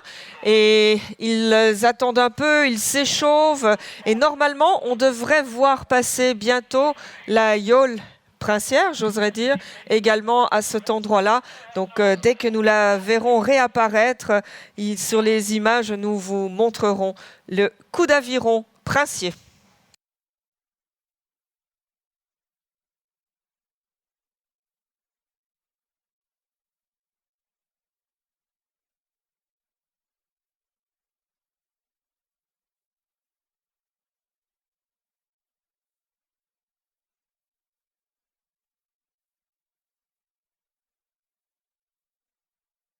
Et donc, les voilà. Ils ont démarré, vous le voyez.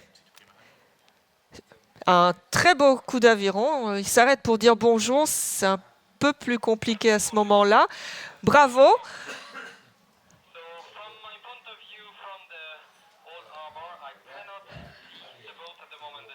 Et ils ont déjà trop chaud. Regardez ça. Les belles combinaisons.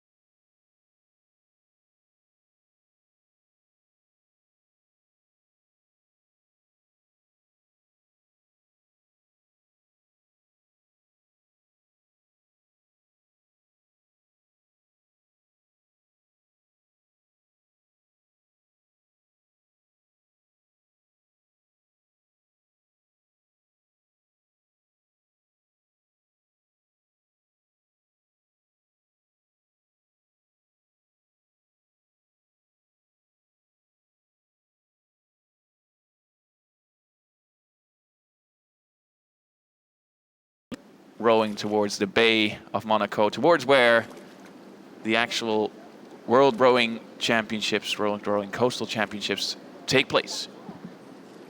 Oui, effectivement, un beau bateau qui part là pour une belle sortie sur cette mer Méditerranée.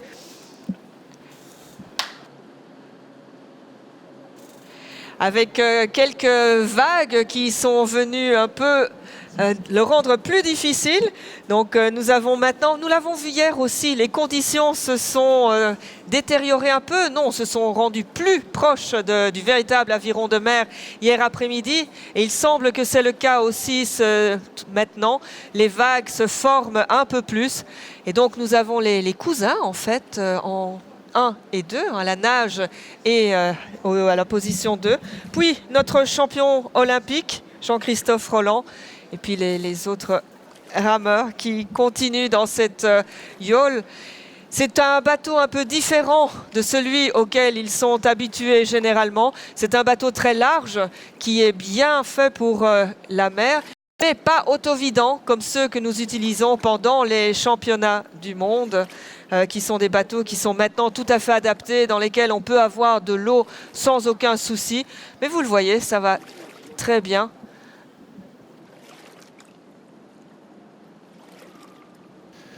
As you can see, rowing out onto the bay with the rolling waves.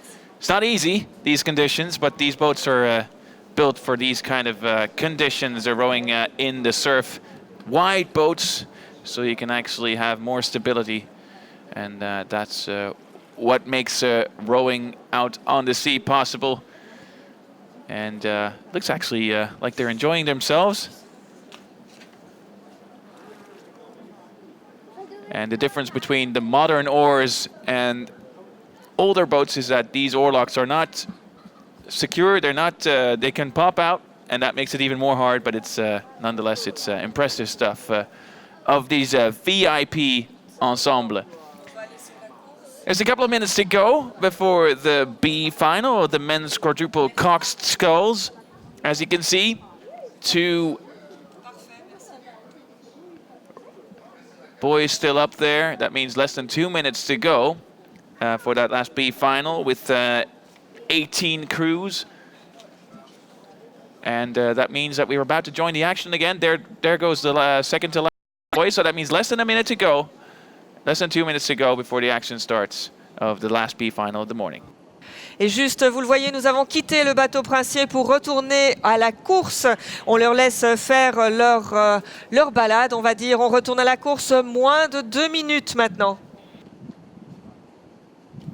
Well, less than 2 minutes to go, so that gives us the opportunity to join our commentary team once more. Hopefully reinvigorated after that race 40 minutes ago. It looks like it's going to be very hectic indeed, Sébastien and Sam. It looks like this is going to be very tight at the starting line with a couple of crews harrowingly close together. Got at least a dozen crews that should get to the first marker pretty much at the same time. It's going to be a very, very tough competition. So as soon as they get underway, we'll see what we can do. And there is the klaxon. They are underway. There is one crew still making their way up to the start, who I think may have been a little bit caught out by that, who are now at full speed, about 300 meters astern, trying to catch up with the start, let alone the other boats off the start. That is France 04, who are desperately trying to catch the back of the pack.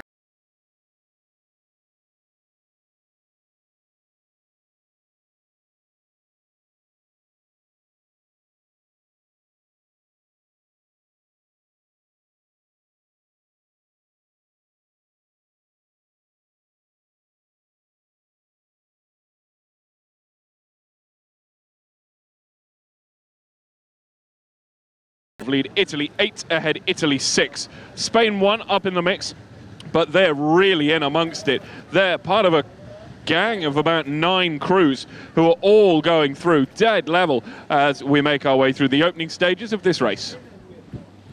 Course de cette finale B qui s'est jouée très tactique sur le départ, sur les placements, et nous avons tout de suite 3 bateaux qui ont pris les affaires en leurs mains. 2 bateaux italiens, le bateau d'Italie 6 qui a été relégué hier à cause de pénalités en finale B. Il s'agit du bateau de Télimar. Ensuite, on retrouve San Remo et aux avant-postes. Ils sont là, ils le confirment, c'est la Société Nautique de la baie de Saint-Malo. Les Malouins, après leur casse matérielle hier, eh bien, se retrouvent dans cette finale B. Ils sont au commandement avec les Italiens de Télimar. Voilà les 2 bateaux qui prennent maintenant l'ascendant sur le peloton. So now that we are 600-700 meters in, things starting to spread out. Still France 12 at the front of the field. Italy 6 run in a convincing second place. Those 2 have pulled themselves clear of the rest of the field, but otherwise it is anyone's game. Italy 8 are in third, I would have said. Tough to tell. I believe it's Hungary that they're running alongside of. They're over on the far side towards the beach. They lead Italy 7 up in the mix. There's a Greek crew up there too. Turkey, Spain 1, France 1, Italy 5. That's just in the first 8. This, as Michiel, you rightly say, these crews could be desperately close to one another. That French crew still trailing, having not caught up the time they lost, not being on time to the start. Italy 5 at the back of the pack. Not at the back of the pack, at the back of this main race pack, let me say. There's another 3.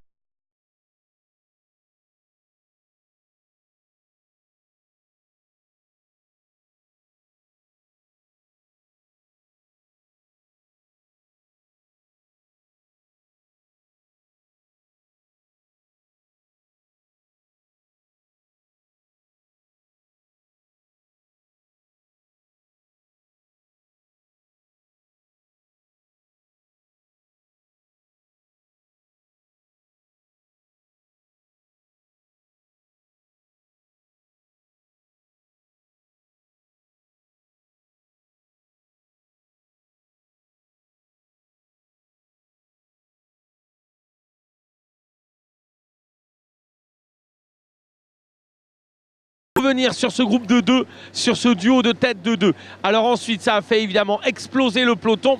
On a Italie 7 et Allemagne, le bateau allemand 5 du côté du Bayer Leverkusen qui occupe la tête du peloton dans lequel on retrouve également la Turquie, l'Italie pour San Remo, les Français de l'ACBB entre autres qui composent un peloton assez groupé d'une dizaine de bateaux alors que devant il y a donc 3 échappés avec Telimar pour l'Italie en tête, deuxième position la Baie de Saint-Malo et troisième la Hongrie. Well, it's Germany 5 who sound the charge from the midfield. They edge their bows out in front of Italy 7. They take a length out of them in 5 strokes. It's a very strong-looking crew from Canateri, De Bastani and Guerra. That's Italy 07. They're currently running in 5th place. Italy 6 have the front of the field. Italy 6 representing Telmar Rowing Club. They've got the front of it. They lead France 12. To me, that looks like Saint-Malo. It is, let's just check that. It is Saint-Malo, yes. They lead Hungary 0-1. That's Budapest, Eveso, Egyosulet. Then we're back with Germany and Italy. Czech Republic 2, Italy 8, and Turkey 1, all in the mix at the moment. They go man for man as we go hammer and tongs towards the red buoy. That has come up quickly. The speed of these races really starting to increase as we go through the day. We're closing on that red buoy, ready to make that first turn. Tête de course, à nouveau largement une finale A de ces championnats du monde d'aviron de mer avec les Italiens de Telimar qui ont maintenant une longueur d'avance sur le bateau hongrois qui vient de prendre l'avantage sur les Malouins. Saint-Malo qui navigue en 3e position, pointe à barre avec les Hongrois. On retrouve ensuite une demi-longueur derrière eux, le Bayer Leverkusen suivi par un autre équipage italien du côté de Canottieri, de Bastiana Anghera qui occupe maintenant la 5e place. On a donc étiré le peloton alors qu'on arrive au pointage et on vous le fera en anglais, le pointage de la bouée. Well, we're ready. We're standing by at the first corner, ready to see what unfolds. Italy 6, surely Italy 6 she'll hang on. But Hungary are up the inside. That's where I'd want to be. That is where I would want to be. But Italy 6 have got a good advantage at this point. They've got more than a length. So, Italy 6, they'll be first there. They get ready to make a hard right-hand turn. Their cock steers left, but for the men sitting in the boat, it will be a hard right. So the time has started. Italy round cleanly. They've got 4 seconds now ahead of Hungary too. They in turn hold 4 seconds to Saint-Malo. Only 8 seconds separates the top 3. Germany 5, they're well on their way.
Trio de tête composé de Telimar pour l'Italie, des Hongrois de Budapest, des Malouins qui virent, virement de bouée splendide à l'intérieur pour les Malouins, excellentissime, avec le Bayer Leverkusen en 4e position qui est un client très très sérieux. Les Tchèques ne sont pas non plus oubliés avec 2 bateaux tchèques qui reviennent dans la course. On assiste maintenant donc à un sextuor dans cette finale. Well, it is a massive navigational mishap that sees our leader throw 2 positions to the wind as they dive way past the buoy. They've gone massively further than necessary, and it's cost them big. They've got a lot of work to do if they're to catch this up. This race has now developed into 2 distinct packs. Those that got hung up in the first corner incident have now fallen clear water astern. There's still 1, 2, 3, 4, 5, 6, 7, 8, 9. There's 10 of them, all in a pile. They're just rounding the second buoy now, hoping to make their way to the front of the field. Back at the front, though, we're just trying to make best speed. They really are pulling away from us fast to try and get back up in the mix. The first two crews are around the first buoy. The last two crews have just rounded the second buoy. So let's see how we get on the next straight. Eh bien, ce sont les Hongrois qui virent la troisième bouée en tête et on assiste à un retour, à un couteau entre les dents. Eh bien, des Malouins qui sont maintenant en bord à bord avec Telimar. Telimar, les Italiens, qui jusque-là étaient les leaders de cette finale B. Ils se retrouvent avec un emballage, une accélération du chef de nage malouin, Morgan du Guépérou, qui emmène son quatuor pour revenir à hauteur totalement des Italiens. Il y a un seul bateau qui a une longueur et demie d'avance, c'est les Hongrois de Budapest. Ensuite, bord à bord intégral entre Saint-Malo et Telimar. En quatrième position, on retrouve les Allemands du Bayer Leverkusen. Cinquième, le bateau tchèque. Et sixième, à nouveau, un deuxième bateau tchèque. On a vraiment une course à 6 bateaux. Ensuite, le peloton, mais devant 3 bateaux très importants. Les Hongrois en tête, une longueur sur les 2 jours, sur le duel intense entre Telimar pour l'Italie et Saint-Malo pour la France. Hungary have made the very best of that situation. They managed to stay out of all of those incidents. We've got a crew diving off the course, crew going way off course there. So Hungary, they have the lead. Italy 6 run in second place. That crew, we think, have just abandoned the race. They've just bailed out from third. We'll try and find out who that was, but they've literally just turned out of the course from third place and come to a complete stop. They've got crews on hand. The jury is with them now to make sure everything's all right. But that crew now dropping out of the race from third. They've turned around again. We have no idea what's happening to that crew, truth be told. Germany 5 currently running in third place after they were gifted it by the crew bailing out in front of them. Italy 07 run in fourth place. Gros souci du côté du bateau malouin qui a fait un tour sur lui-même et qui est sorti, on va dire, de la position de course.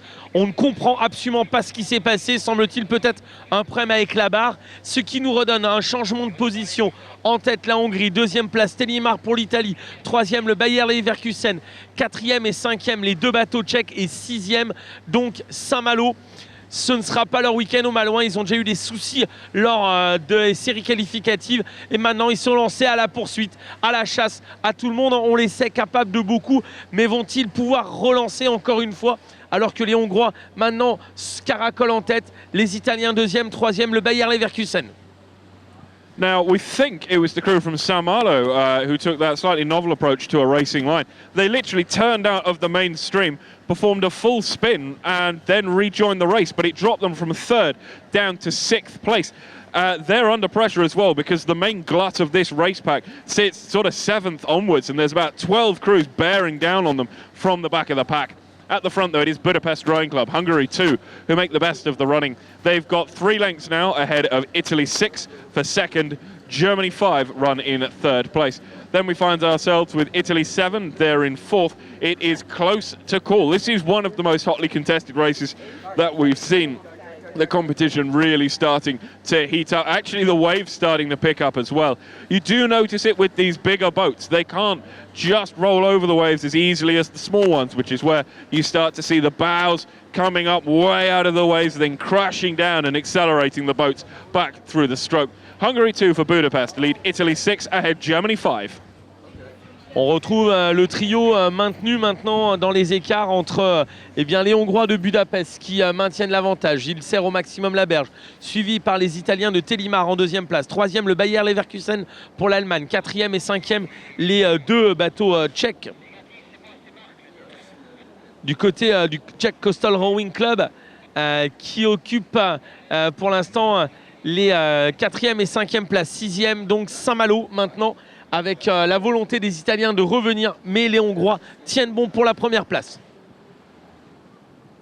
So now in range of that last marker buoy, at least the front-running crews are. The pack now must sit over nearly a kilometre. There's a huge distance between first and last in this hotly contested event. It's still out in front. It's Hungary, Budapest Rowing Club. They're making the very best of it, pursued down hard by Italy and Germany as they are. Italy 7 in 4th, are currently in a bit of a dead spot. They've got the Czech Republic and that Saint-Malo, the deviating Saint-Malo crew in behind them somewhere, and then the full force and fury of this pack of quads. The end of this race, the finish should be quite spectacular. Whilst we'll see the pitch battle for those top 3 spots, just you wait until position 7 onwards get there, as all hell is going to break loose when all of these crews, all in one line, charge towards the finish line. On retrouve toujours les Hongrois en tête qui viennent de virer la 4e et dernière marque de parcours. Ils maîtrisent leur embarcation. 2e place, les Italiens de Telimar. 3e, le Bayer Leverkusen. 4e, il faudra aller chercher du côté de Canottieri de Bastiani en guerra. 5e, les Tchèques. 6e, Saint-Malo. Et 7e, le Red Star Champigny-sur-Marne pour les Français. Mais les Hongrois filent maintenant littéralement vers la victoire, qui ne leur sera absolument pas contestée par les Italiens de Telimar. 2e, 3e, le Bayer Leverkusen. 4e à l'instant, virement de la bouée pour Bastiani en guerra. Enfin, les Tchèques, suivis par Saint-Malo. Into the last 590 meters. That's what that red buoy marks, and on to the last charge. The job is done for the first 3 crews. Actually, the first 6 crews, they're not about to change. Great stuff from Hungary, tactically beautiful, managing to jump at every opportunity. They managed to pick their way through the pack during the most difficult part of the race. There was a good amount of bedlam on the first corner when 4 crews came to a full stop. Now, imagine, these boats are quite big. If you see 4 of them at full stop, then they take up quite a lot of space, which forced the crews wide to go round them, which is why they're now bunched up so much at the back of the pack. Hungary on great form at the front of the field. Budapest donc du côté du Parlement et du Danube va donc s'imposer pour les Hongrois au commandement depuis quasiment la première bouée. Les Hongrois qui auront construit une course très sérieuse et vont s'imposer. 2e place à distance pour les Italiens de Telimar qui sont maintenant sous la menace de plus en plus directe des Allemands du Bayer Leverkusen. 4e pour Battistia Angora pour l'Italie. 5e les Tchèques et 6e les Malouins.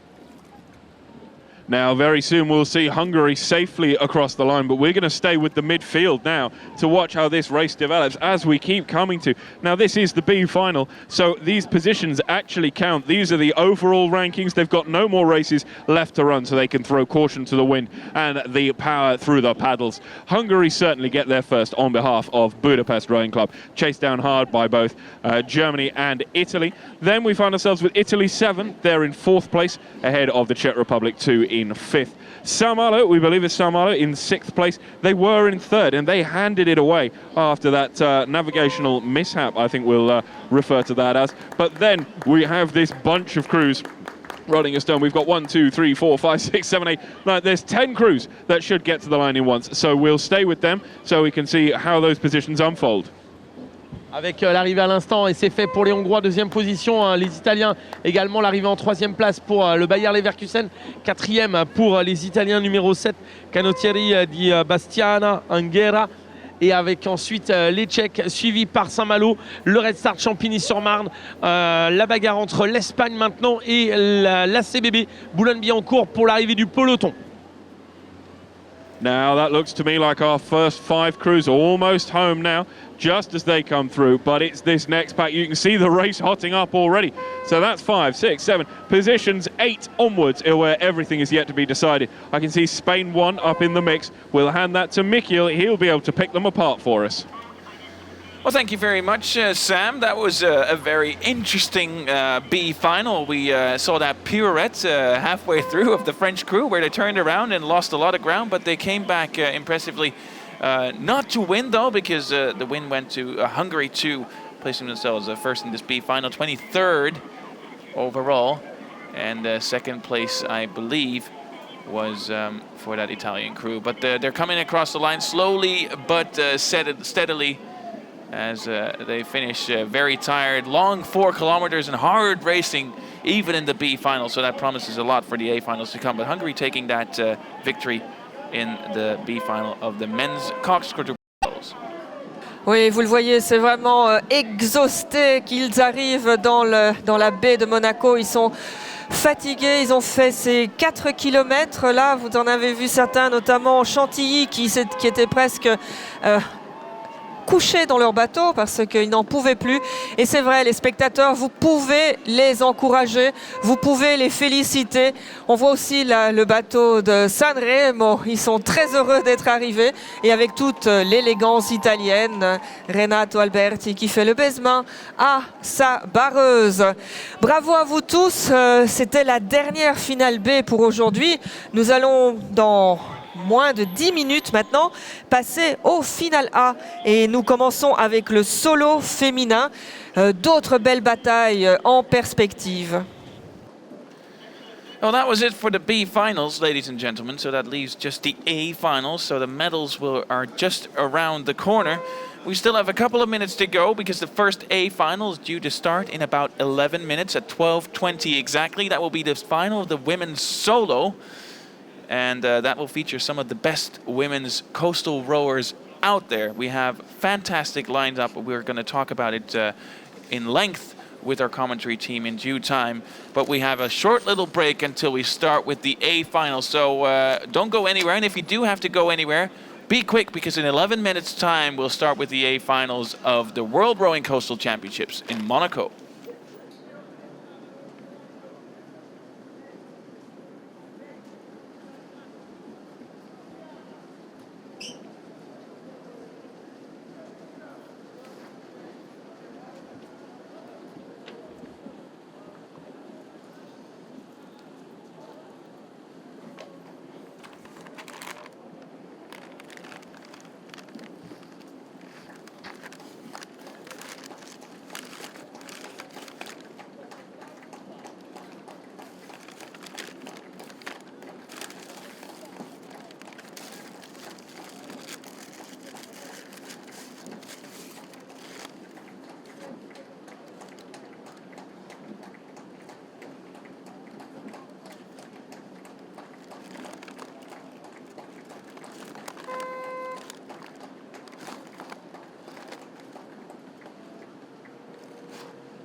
Mesdames et messieurs, vous venez de le voir en direct, 2 minutes, moins de 3 minutes avant le départ de la première finale A pour cet après-midi, pour les championnats du monde d'aviron de mer à Monaco. Et ça devient vraiment très tendu. On le sent, l'électricité dans l'air. Je suis passé dans le parc à bateaux. Tout le monde concentré et tout le monde veut y aller. Moins de 3 minutes.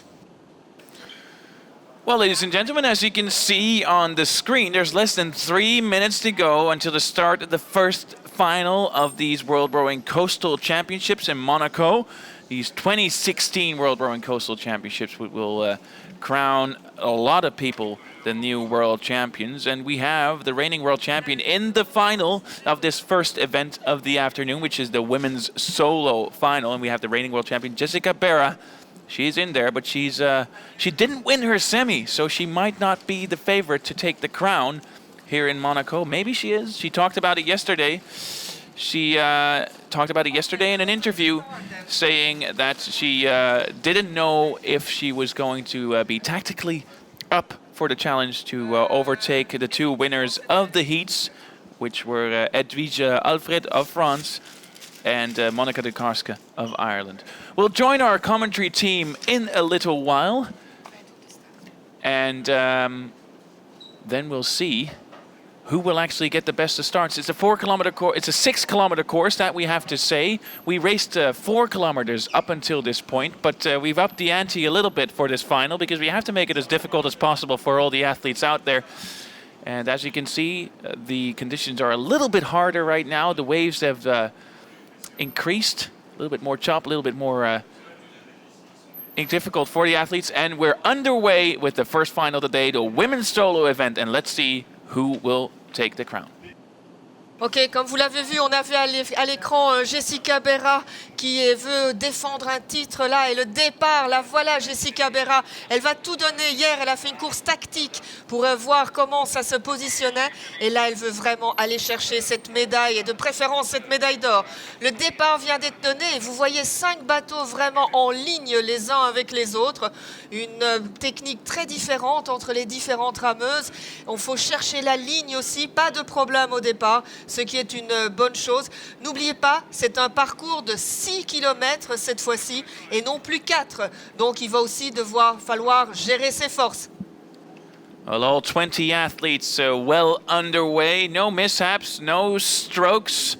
No mishap, no crabs, I have to say, no misstrokes. So everyone is well underway, and we're going to look for a couple of athletes. I'm going to mention them to you. Look out for Edwige Alfred, the winner of yesterday's heat, and she beat the reigning world champion last week at the French Open Championships. Then we have, of course, the reigning world champion, Jessica Berra, also of France. Then we have the number 2 of yesterday's heat behind Edwige Alfred. We have the very experienced Alexandra Tsiavou of Greece, and the winner and the fastest woman yesterday, Monica de Karska of Ireland. I'm sure we're going to join our commentary team on the water, Sébastien Roure and Sam Price. Sam, how's it looking out there? Well, it is another very big field, Nikhil, and we'll start to see with all the fully boated fields in these finals. It's looking pretty competitive already, where previously we've seen 1 or 2 shoot out from the rest of the pack, or perhaps 2 race groups develop quite quickly in the race. So far, that is yet to happen. It's Ukraine out in front of the rest of the field at the moment. Ukraine 0-1 that's making the very best of it. That is Diana Dimchenko for Vodnik Rowing Club making the best of it. Chased down by Italy 06, Benedetta Bellio, SS Marcarolo running in second. But out on the far side, there's a big push from a crew that's dragging them towards the front of the field. Hopefully positions will start to become more clear the further through this race we get. So, still making their way through. Ukraine running first. I'm just trying to see who that is over on the far side that's starting to make good progress against the rest of the field. Tough to choose them apart.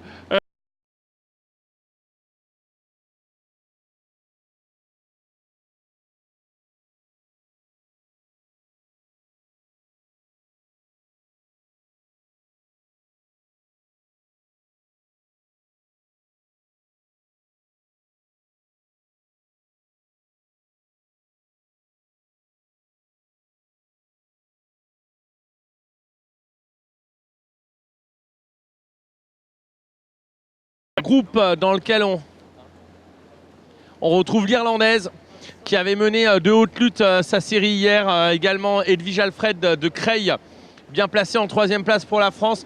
On retrouve l'Allemagne, la Grèce, l'Italie. On a également la Française Dandaï Andaïka, championne du monde en titre, bien placée. Une rameuse espagnole également, ainsi que un groupe composé où on retrouve Cindy Pellegrino d'Evian. Il y a donc un gros noyau dur d'une dizaine de rameuses face à 2 échappées solitaires, l'Ukraine et l'Irlande, qui se sont fait la belle pour découvrir ce parcours de 6 km. Well, conditions as good as they've been for the whole weekend, to be fair. Very, very light chop, beautiful bright sunny day. Ukraine makes the best of it ahead of Ireland 0-1 running in 2nd. France 1 in 3rd, Greece 1 4th. France 2 I would give 5th over Italy 6. At this point 7th it's Spain 1. Then it gets very, very difficult to choose these people apart. It is desperately close between all of the crews in that midfield, which we keep seeing. I suppose the midfield is a balance between those who are physically stronger and perhaps less tactically or technically able versus those who have the tactics and the technique but are overpowered by some of the athletes on the water. Then another great part of the coastals is that it does have to balance technique with power. Neither one will do without the other. Ukraine and Ireland vie for it at the front of the field. France 1 starting to make ground away from Greece 1 running in 4th. On retrouve le duel Ukraine avec Diana Dimchenko pour Vovnik et Monika Dukarska pour le Kilklorling Rowing Club pour l'Irlande. Voilà le duel Ukraine-Irlande qui s'est installé donc en tête de course avec en 2e position dans le groupe des poursuivants les bateaux grecs et français. Un français pour Edwige Alfred de Creil. Ensuite, on retrouve dans le peloton de poursuite, en plus de Creil pour la France, il y a Andaï Andaïka pour Jessica Berra. Il y a l'Espagnol Dossard 1 qui est bien là. Il y a également l'Italienne 6 bien placée. Voilà pour ce groupe qui voit encore une Danoise dans la course, une Italienne et une Suédoise. Mais 2 échappées que essaie de remonter la grecque et la française. Now, this is our first race on the 5-kilometer course. Remember, we're going an extra 6 kilometers, in fact. We're going 2 kilometers further than we have before, half the distance again. It's a different course. It doglegs on the way out. It goes even further out towards the east before turning back in.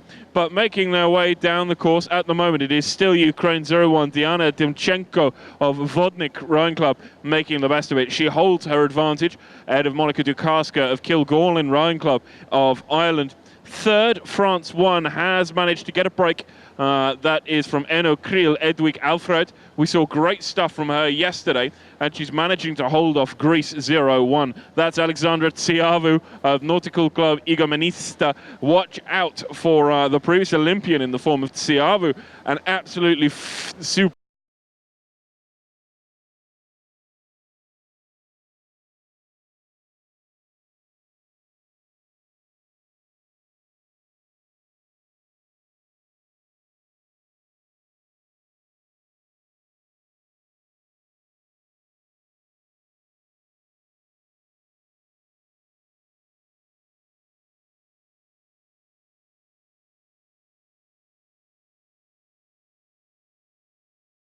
Première bouée avec pour l'instant toujours le commandement qui s'approche.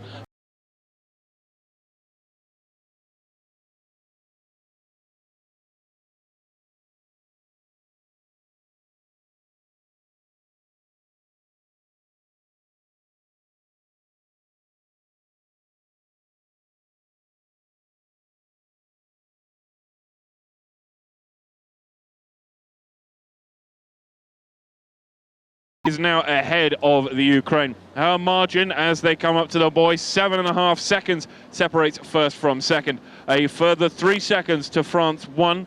Tsiavu of Greece, 15 seconds adrift the lead at this point. Now we've got 5 or 6 crews. They're going to hit all at once. We're 20 seconds behind the leader at this point. We've got Spain 1, Denmark 1, Italy 6. Everyone's in the mix. They're through quite cleanly, given that 5 have played at once. On retrouve donc le commandement pour cette fois-ci l'Irlandaise qui a viré au mieux la bouée et l'Ukrainienne qui est en train de se faire rattraper par la patrouille. Emmenée par les étoiles nautiques de l'Oise de Creil, suivie par la Grecque qui navigue de concert. Ensuite, on a un petit écart sur le peloton composé de 2, 4, 6 unités avec Jessica Berra pour la Française d'Andaille. On retrouve ensuite l'Espagnol Dossard 1, le Danemark 1, la Suède 1, l'Italie 6 et l'Italie 2. Voilà en fait le peloton avec en échappée seule l'Irlande, en poursuite l'Ukraine qui voit revenir sur elle le duo France, Edwige Alfred et Grèce, et enfin le peloton emmené par l'autre Française, la championne du monde en titre d'aviron de mer pour Jessica Berra d'Andaille Andaïka. Well, these extra 2 kilometers make distance. We're miles away from where we've been before. We're past where previously we were turning back in on ourselves to head back in towards the shore, and we're still heading further and further afield towards the valley to the east of Monaco. Way out here, this is where the tactics, I think, are going to make all the difference. The mental toughness is going to start to come into its own more and more. It's still Ireland, Kilorglin Rowing Club, Monica de Karska making the best of it. She's pursued by Ukraine 1 in 2nd, France 1 in 3rd, Greece 1 in 4th. Those 4 crews sit in maybe 6 lengths, I think, of clear water. This 6K course, it does give great opportunity for spectators down at this end, as the turning point may as well be on the beach. We're going to come in so close by the time we take the turn to start what is now a very long run for home. Ireland leads Ukraine ahead of France. Those 3 currently in medal positions. This is an A final, but I would not discount Tsiavu of Greece, currently running in at 4th place.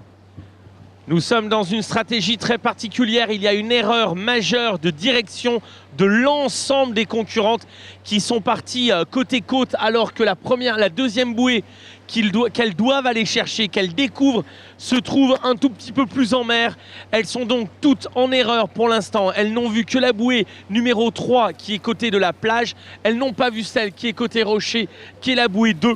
Et elles sont donc toutes en train de faire fausse route, sauf pour l'instant celle qui est en 5e position, c'est-à-dire Andaille Andaïka, pour Jessica Berra qui a pris le large un tout petit peu mieux. L'Irlandaise se retourne très régulièrement, tout comme la Française Edwige Alfred. L'Ukrainienne est totalement hors jeu, 2e sur sa position. So we make it even further away. It looks a very long way back from here to the bright lights of Monaco. We're going out round right here to make our way back round. So who is going to get there first? Ireland 1 is well out in front at the moment. They're pursued by, who's that coming in tight? Someone went wide and has then dived back in. It's Ukraine. Ukraine taking what they thought was the next buoy. They've realized the error and they've turned back in, but that's likely to cost them a position. They had homed in on the next buoy, so they've dropped 2 places even now. Ireland 1 still out in front. France 1 promoted to 2nd by Ukraine, diving for the next buoy. I think even Tsiavu of Greece will be able to build on that mishap for Greece and start to make ground. The rest of the field now filtering through behind us, but again, very spread out. Erreur trajectoire donc majeure de l'Ukrainienne qui vient de s'en rendre compte, elle vient de corriger, mais Edwige Alfred a pu reprendre la 2e place pour la France. 3e, c'est l'Ukraine et la Grèce. 4e, bien placé, mais il y a du jour pour l'instant pour Jessica Berra pour Andaille Andaïka. Alors que devant, l'Irlandaise navigue correctement avec un axe un tout petit peu taureau encore à l'intérieur. Il va falloir rouvrir sur tribord progressivement parce qu'on assise vraiment au cavalier seul de l'Irlandaise. Un tir, 2e, 3e, 4e, c'est un trio. France, Edwige Alfred de Creil. Il y a ensuite l'Ukraine et la Grèce. Et ensuite un peloton qui est en train d'exploser sous les à-coups de la basque bondissante de Jessica Berra qui n'est suivie que par la Suédoise. Well, Monaco already has one famous hairpin bend, but get ready to learn about the second. It is literally out and back around a single point, so they're going to have to turn almost a full 180 degrees to start that long drag back home. This is going to be the hardest corner we've seen so far. It's the hardest navigation point to get right. I thought I had the best view in the house, but now we can see the parascenders making their way down the cliffs with a supreme view of what is unfolding beneath them. And at the moment, what they can see is Ireland holding the front of the field ahead of France. Then they'll see the dead level forms of Greece and Ukraine. Ukraine recovering from a very costly navigational error, and it has now given that place over to Tsiavu of Greece, who moves into third, and that is a bronze medal position.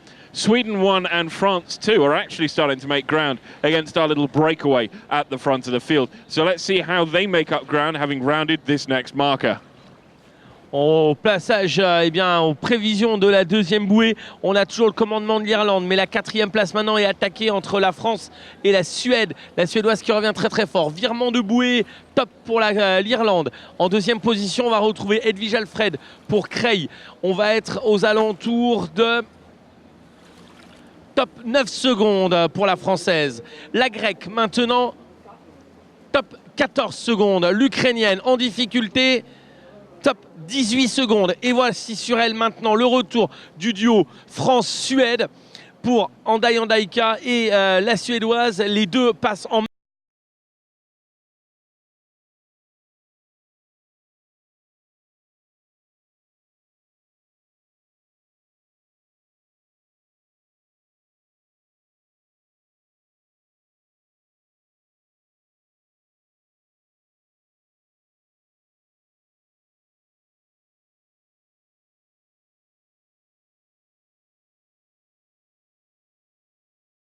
of the Ukrainian sculler, our early leader. Spain 1, Denmark 1, Italy 2, Italy 6. They're still bow for bow. Had they got bow. Who else have we got up in the mix there? That's Great Britain 2, I would say, also well in the mix. Those 5 crews sit in 3 boat lengths. Desperately close after what has been an extraordinary race distance so far. This 6K course particularly grueling, and it may cause some upset to form as well as they start the long drag back home. We're just reaching the easternmost point of the course, after which point they're going to turn in and start that long slog west back towards Monaco. Le retour sur Monaco va être long. Pour l'instant, on va virer bien la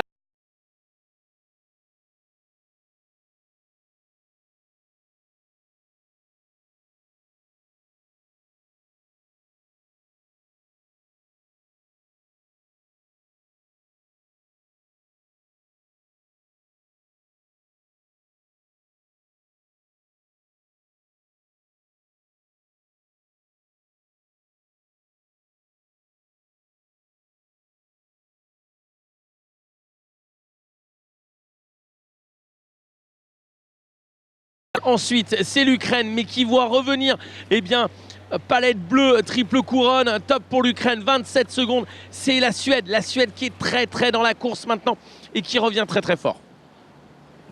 Well, Tsiavu of Greece in third maintains that advantage from Ukraine. It's only about 2 lengths, and actually, it's not that much further ahead of Sweden 1, now running in second place. It's a strong second place at the moment. France 2, back in 5th, but then we've still got 6 crews almost dead level coming through, almost as 1 crew. Spain 1, Denmark 1, we're just watching as their bows round the bend. That 3rd crew just waiting to tell that, is it Ireland 2? It's Italy 2. Italy 2 up in the mix there, ahead of Great Britain 2 and Italy 6. That crew of 5, they've been bolted together almost since the very start. But watch out for our first sculler, who is disappearing off radar screens at this point. Now with a huge advantage to the midfield that we're just standing by. We're going to make up some ground to the front of the field, but it is a massive advantage that she's pulled out of nowhere. L'Irlandaise semble avoir clairement course gagnée pour l'instant, alors qu'il y a une énorme bagarre en arrière de course avec 3 bateaux sur la même ligne, mais devant c'est bien l'Irlande qui fait clairement cavalier seul. 2e position pour la Française Edwige Alfred, 3e la Grèce, 4e eh bien c'est l'Ukraine, 5e un peu plus de retard pour la Suédoise, 6e la championne du monde en titre pour Jessica Berra d'Andai Andaika, 7e eh bien c'est l'Espagne 8e, le Danemark, qui voit ensuite une bagarre à 3 lui revenir dessus. Mais en retour de cette crique de Roquebrune, eh bien, on a toujours l'Irlandaise qui caracole en tête et qui est en train d'écrire l'une des plus belles pages de son histoire. À savoir, va-t-elle tenir jusqu'au bout? Ça semble difficile de faire autrement, parce que l'écart est conséquent. Edwige Alfred qui doit être réactive continuellement sur les attaques de la Grecque, qui est extrêmement présent. L'Ukrainienne n'a encore pas dit son dernier mot, mais l'Ukrainienne se méfie énormément de la Suédoise 5e, qui peut revenir sur une gestion longue de ce long parcours de retour. We are now far enough away from the start that we've just passed a train station. You could almost take a train from one end of the course to the other. No such luxury for the crews on the water here as they continue this fierce race down it's quite choppy at this end actually. We're out of the shelter of either of the little headlands at each end of the course. So conditions increasingly trying. Still no wind at all, for which I'm sure athletes are very grateful. We've just seen the last two round that second marker buoy up in towards the beach at that end, but our first is just coming in towards the third buoy. Now that is pretty much in line with where the turn was on the short course, so they've almost done that extra 2k now, and they're coming back in towards the original finish straight. On a toujours cette Irlandaise qui maintient clairement l'avantage, avec en deuxième position eh bien, la Française Edwige Alfred, sous les attaques régulières de la rameuse grecque qui ne lui cède aucun centimètre. Elles sont pointe à barre, ces deux bateaux, pour la médaille d'argent et la médaille de bronze. 4e place pour l'Ukraine, 5e maintenant à distance, la rameuse du club d'Helsingborg pour la Suède, 6e pour Jessica Berra dans Daika. Et toujours ce net commandement de la rameuse irlandaise qui va virer donc la bouée à l'aplomb des rochers de Roquebrune pour ensuite revenir dans le champ de course habituel, alors que le mano à mano est totalement splendide sur la 2e et 3e place entre la France pour Creil et la Grèce. Well, once again, we're watching the fight in the middle. Now, this is the medals race, remember, and at the moment, we're watching the fight for silver. Tsiavu of Greece, having passed Ukraine, is really starting to get things done as she moves up through the pack. She's still in third at the moment, but fighting very hard to try and get through second. First place now round that next marker buoy. That marks the penultimate straight back in towards the finish line.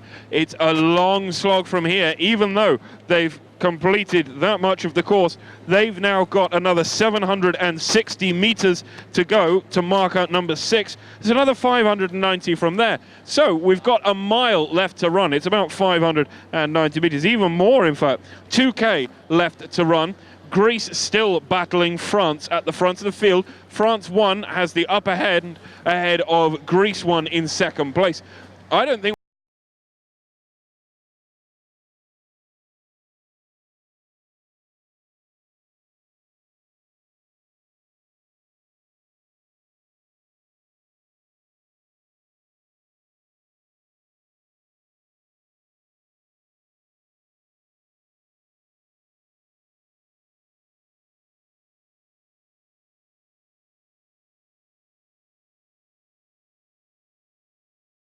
marques identiques de marques françaises qui sont fabriquées du côté d'Avignon, et en tout cas il y a pointe à barre pour ces deux bateaux. Ce sont la force des rameuses sur ces bateaux qui glissent très bien, qui font la différence pour Edwige Alfred et la rameuse grecque, alors que devant le cavalier seul est clairement pour l'Irlandaise, triplée pour cette marque française pour l'instant face à l'Ukraine qui occupe la 4e place. Well, it is just a monumental effort from Ireland 1 that holds her at the front of the field. Monica de Karska of Kilgallen Rowing Club in Ireland. Her lead now, I think she probably has the biggest gap between herself and second that any crew has to any other crew on the water at the moment. Absolutely supreme stuff from her. Looks very, very calm out in front of the field. And because she's in front, there's literally the picture of her is her in front of the horizon. There is nothing else. It is her to the open sea. Brilliant stuff from Dukarska as she comes up towards the next turn. France 1 still makes the best of Greece. How these two can sit just 3 meters apart after this length, we're about 4 kilometers in to this 6 kilometer race, is just incredible. We've lost Ukraine a little bit, but she's still got plenty of room to make a serious move. Cette remontée vers l'avant-dernière marque de parcours est assez féerique parce qu'en face de nous, seule la mer nous tend les bras. Donc en pleine mer, ouvrez grand les bras, ouvrez grand la porte de la Méditerranée et allez-y, jetez-vous-y dedans. Ce qu'est en train de faire à plein poumon la rameuse irlandaise qui vire à l'instant, qui vire cette marque de parcours avant de redescendre vers l'habituel au pied du rocher monégasque. Ensuite, on va retrouver maintenant toujours ce duel qui anime de manière ultra intense la deuxième place pour Edwige Alfred qui va virer à l'extérieur, la grecque à l'intérieur. Mais relance maintenant pour Edwige Alfred, top 20 secondes d'écart avec la tête de course, top 22 secondes, il y a 2 secondes d'écart, mauvais virement de bouée pour la grecque, oh là là! Siavu connects with marker number 5, comes to a dead stop, and her challenge to France takes another knock. She's going to have to really pull something out of the bag now. She lost 3 lengths due to that mishap. Now, you may have heard of the loneliness of the long-distance runner, but I will match Kilgallen's the loneliness of the long-distance sculler in the front of the field with a margin of 150 meters between her and the deep blue sea. Remarkable effort at the front of the field from Ireland. That is Monika Dukarska, really in a class of her own. But it's a massive push from Siavu. After she lost ground, she lost speed as she connected with that marker boy. I think she really has a point to prove. Perhaps frustration is what she needed as she charges down against Alfred of Enokail for France 0-1. This is also given a bit of an opportunity, though, for Ukraine. Remember Diana Dimchenko, Vodnik Rowing Club from Ukraine. She featured early on. She's in 4th. She's a few lengths down at this point. It's not insurmountable because we've still got a fair way left to run. If I were a betting man and I was in the casino placing my bets now up on the square, I think Dukarska would have the keys to my house by now. I don't see anything upsetting her form, and I think that is the safest bet we'll see today. Her margin probably about 40 seconds as we make it in towards the penultimate buoy. Et la rameuse irlandaise à qui il ne peut plus rien arriver maintenant, et il faut bien dire que cette bouée numéro 5 aura été le juge de paix pour le virement de bouée. On craint que pas mal de bateaux s'y fassent piéger parce que c'est le seul virement sur tribord, et là finalement il vaut mieux passer au large. On a plus le temps de corriger sur le long bord qui suit, et là la rameuse de Creil a repris l'avantage, une bonne longueur d'avance sur la grecque qui tente le tout pour le tout, mais maintenant que Edwige Alfred a repris de l'avance, elle contrôle et elle gère son effort. I'll let you guess who's at the front of the field at this juncture. It's very impressive stuff. It's still Ireland way out in front. France and Greece, though, it's an incredible battle that after, I think we're about 5,400 meters into this race, we've got just under 600 meters left.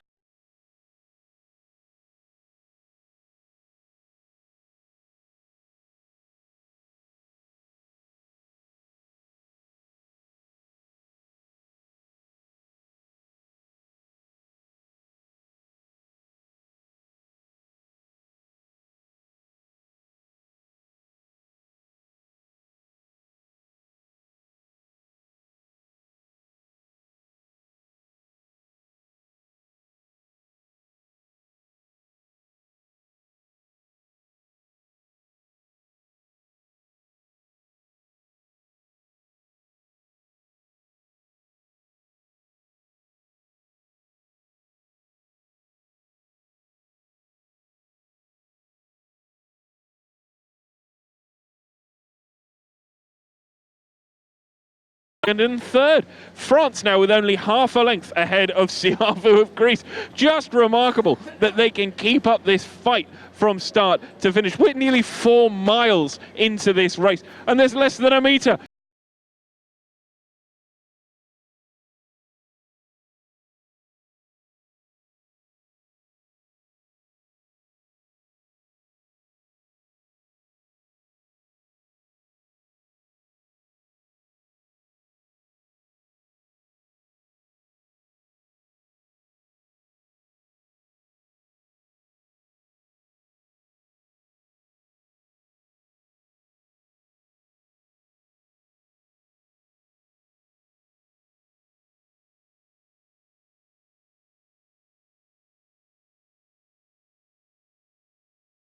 Guessing, I thought that was Greece done and dusted, but it's not. Front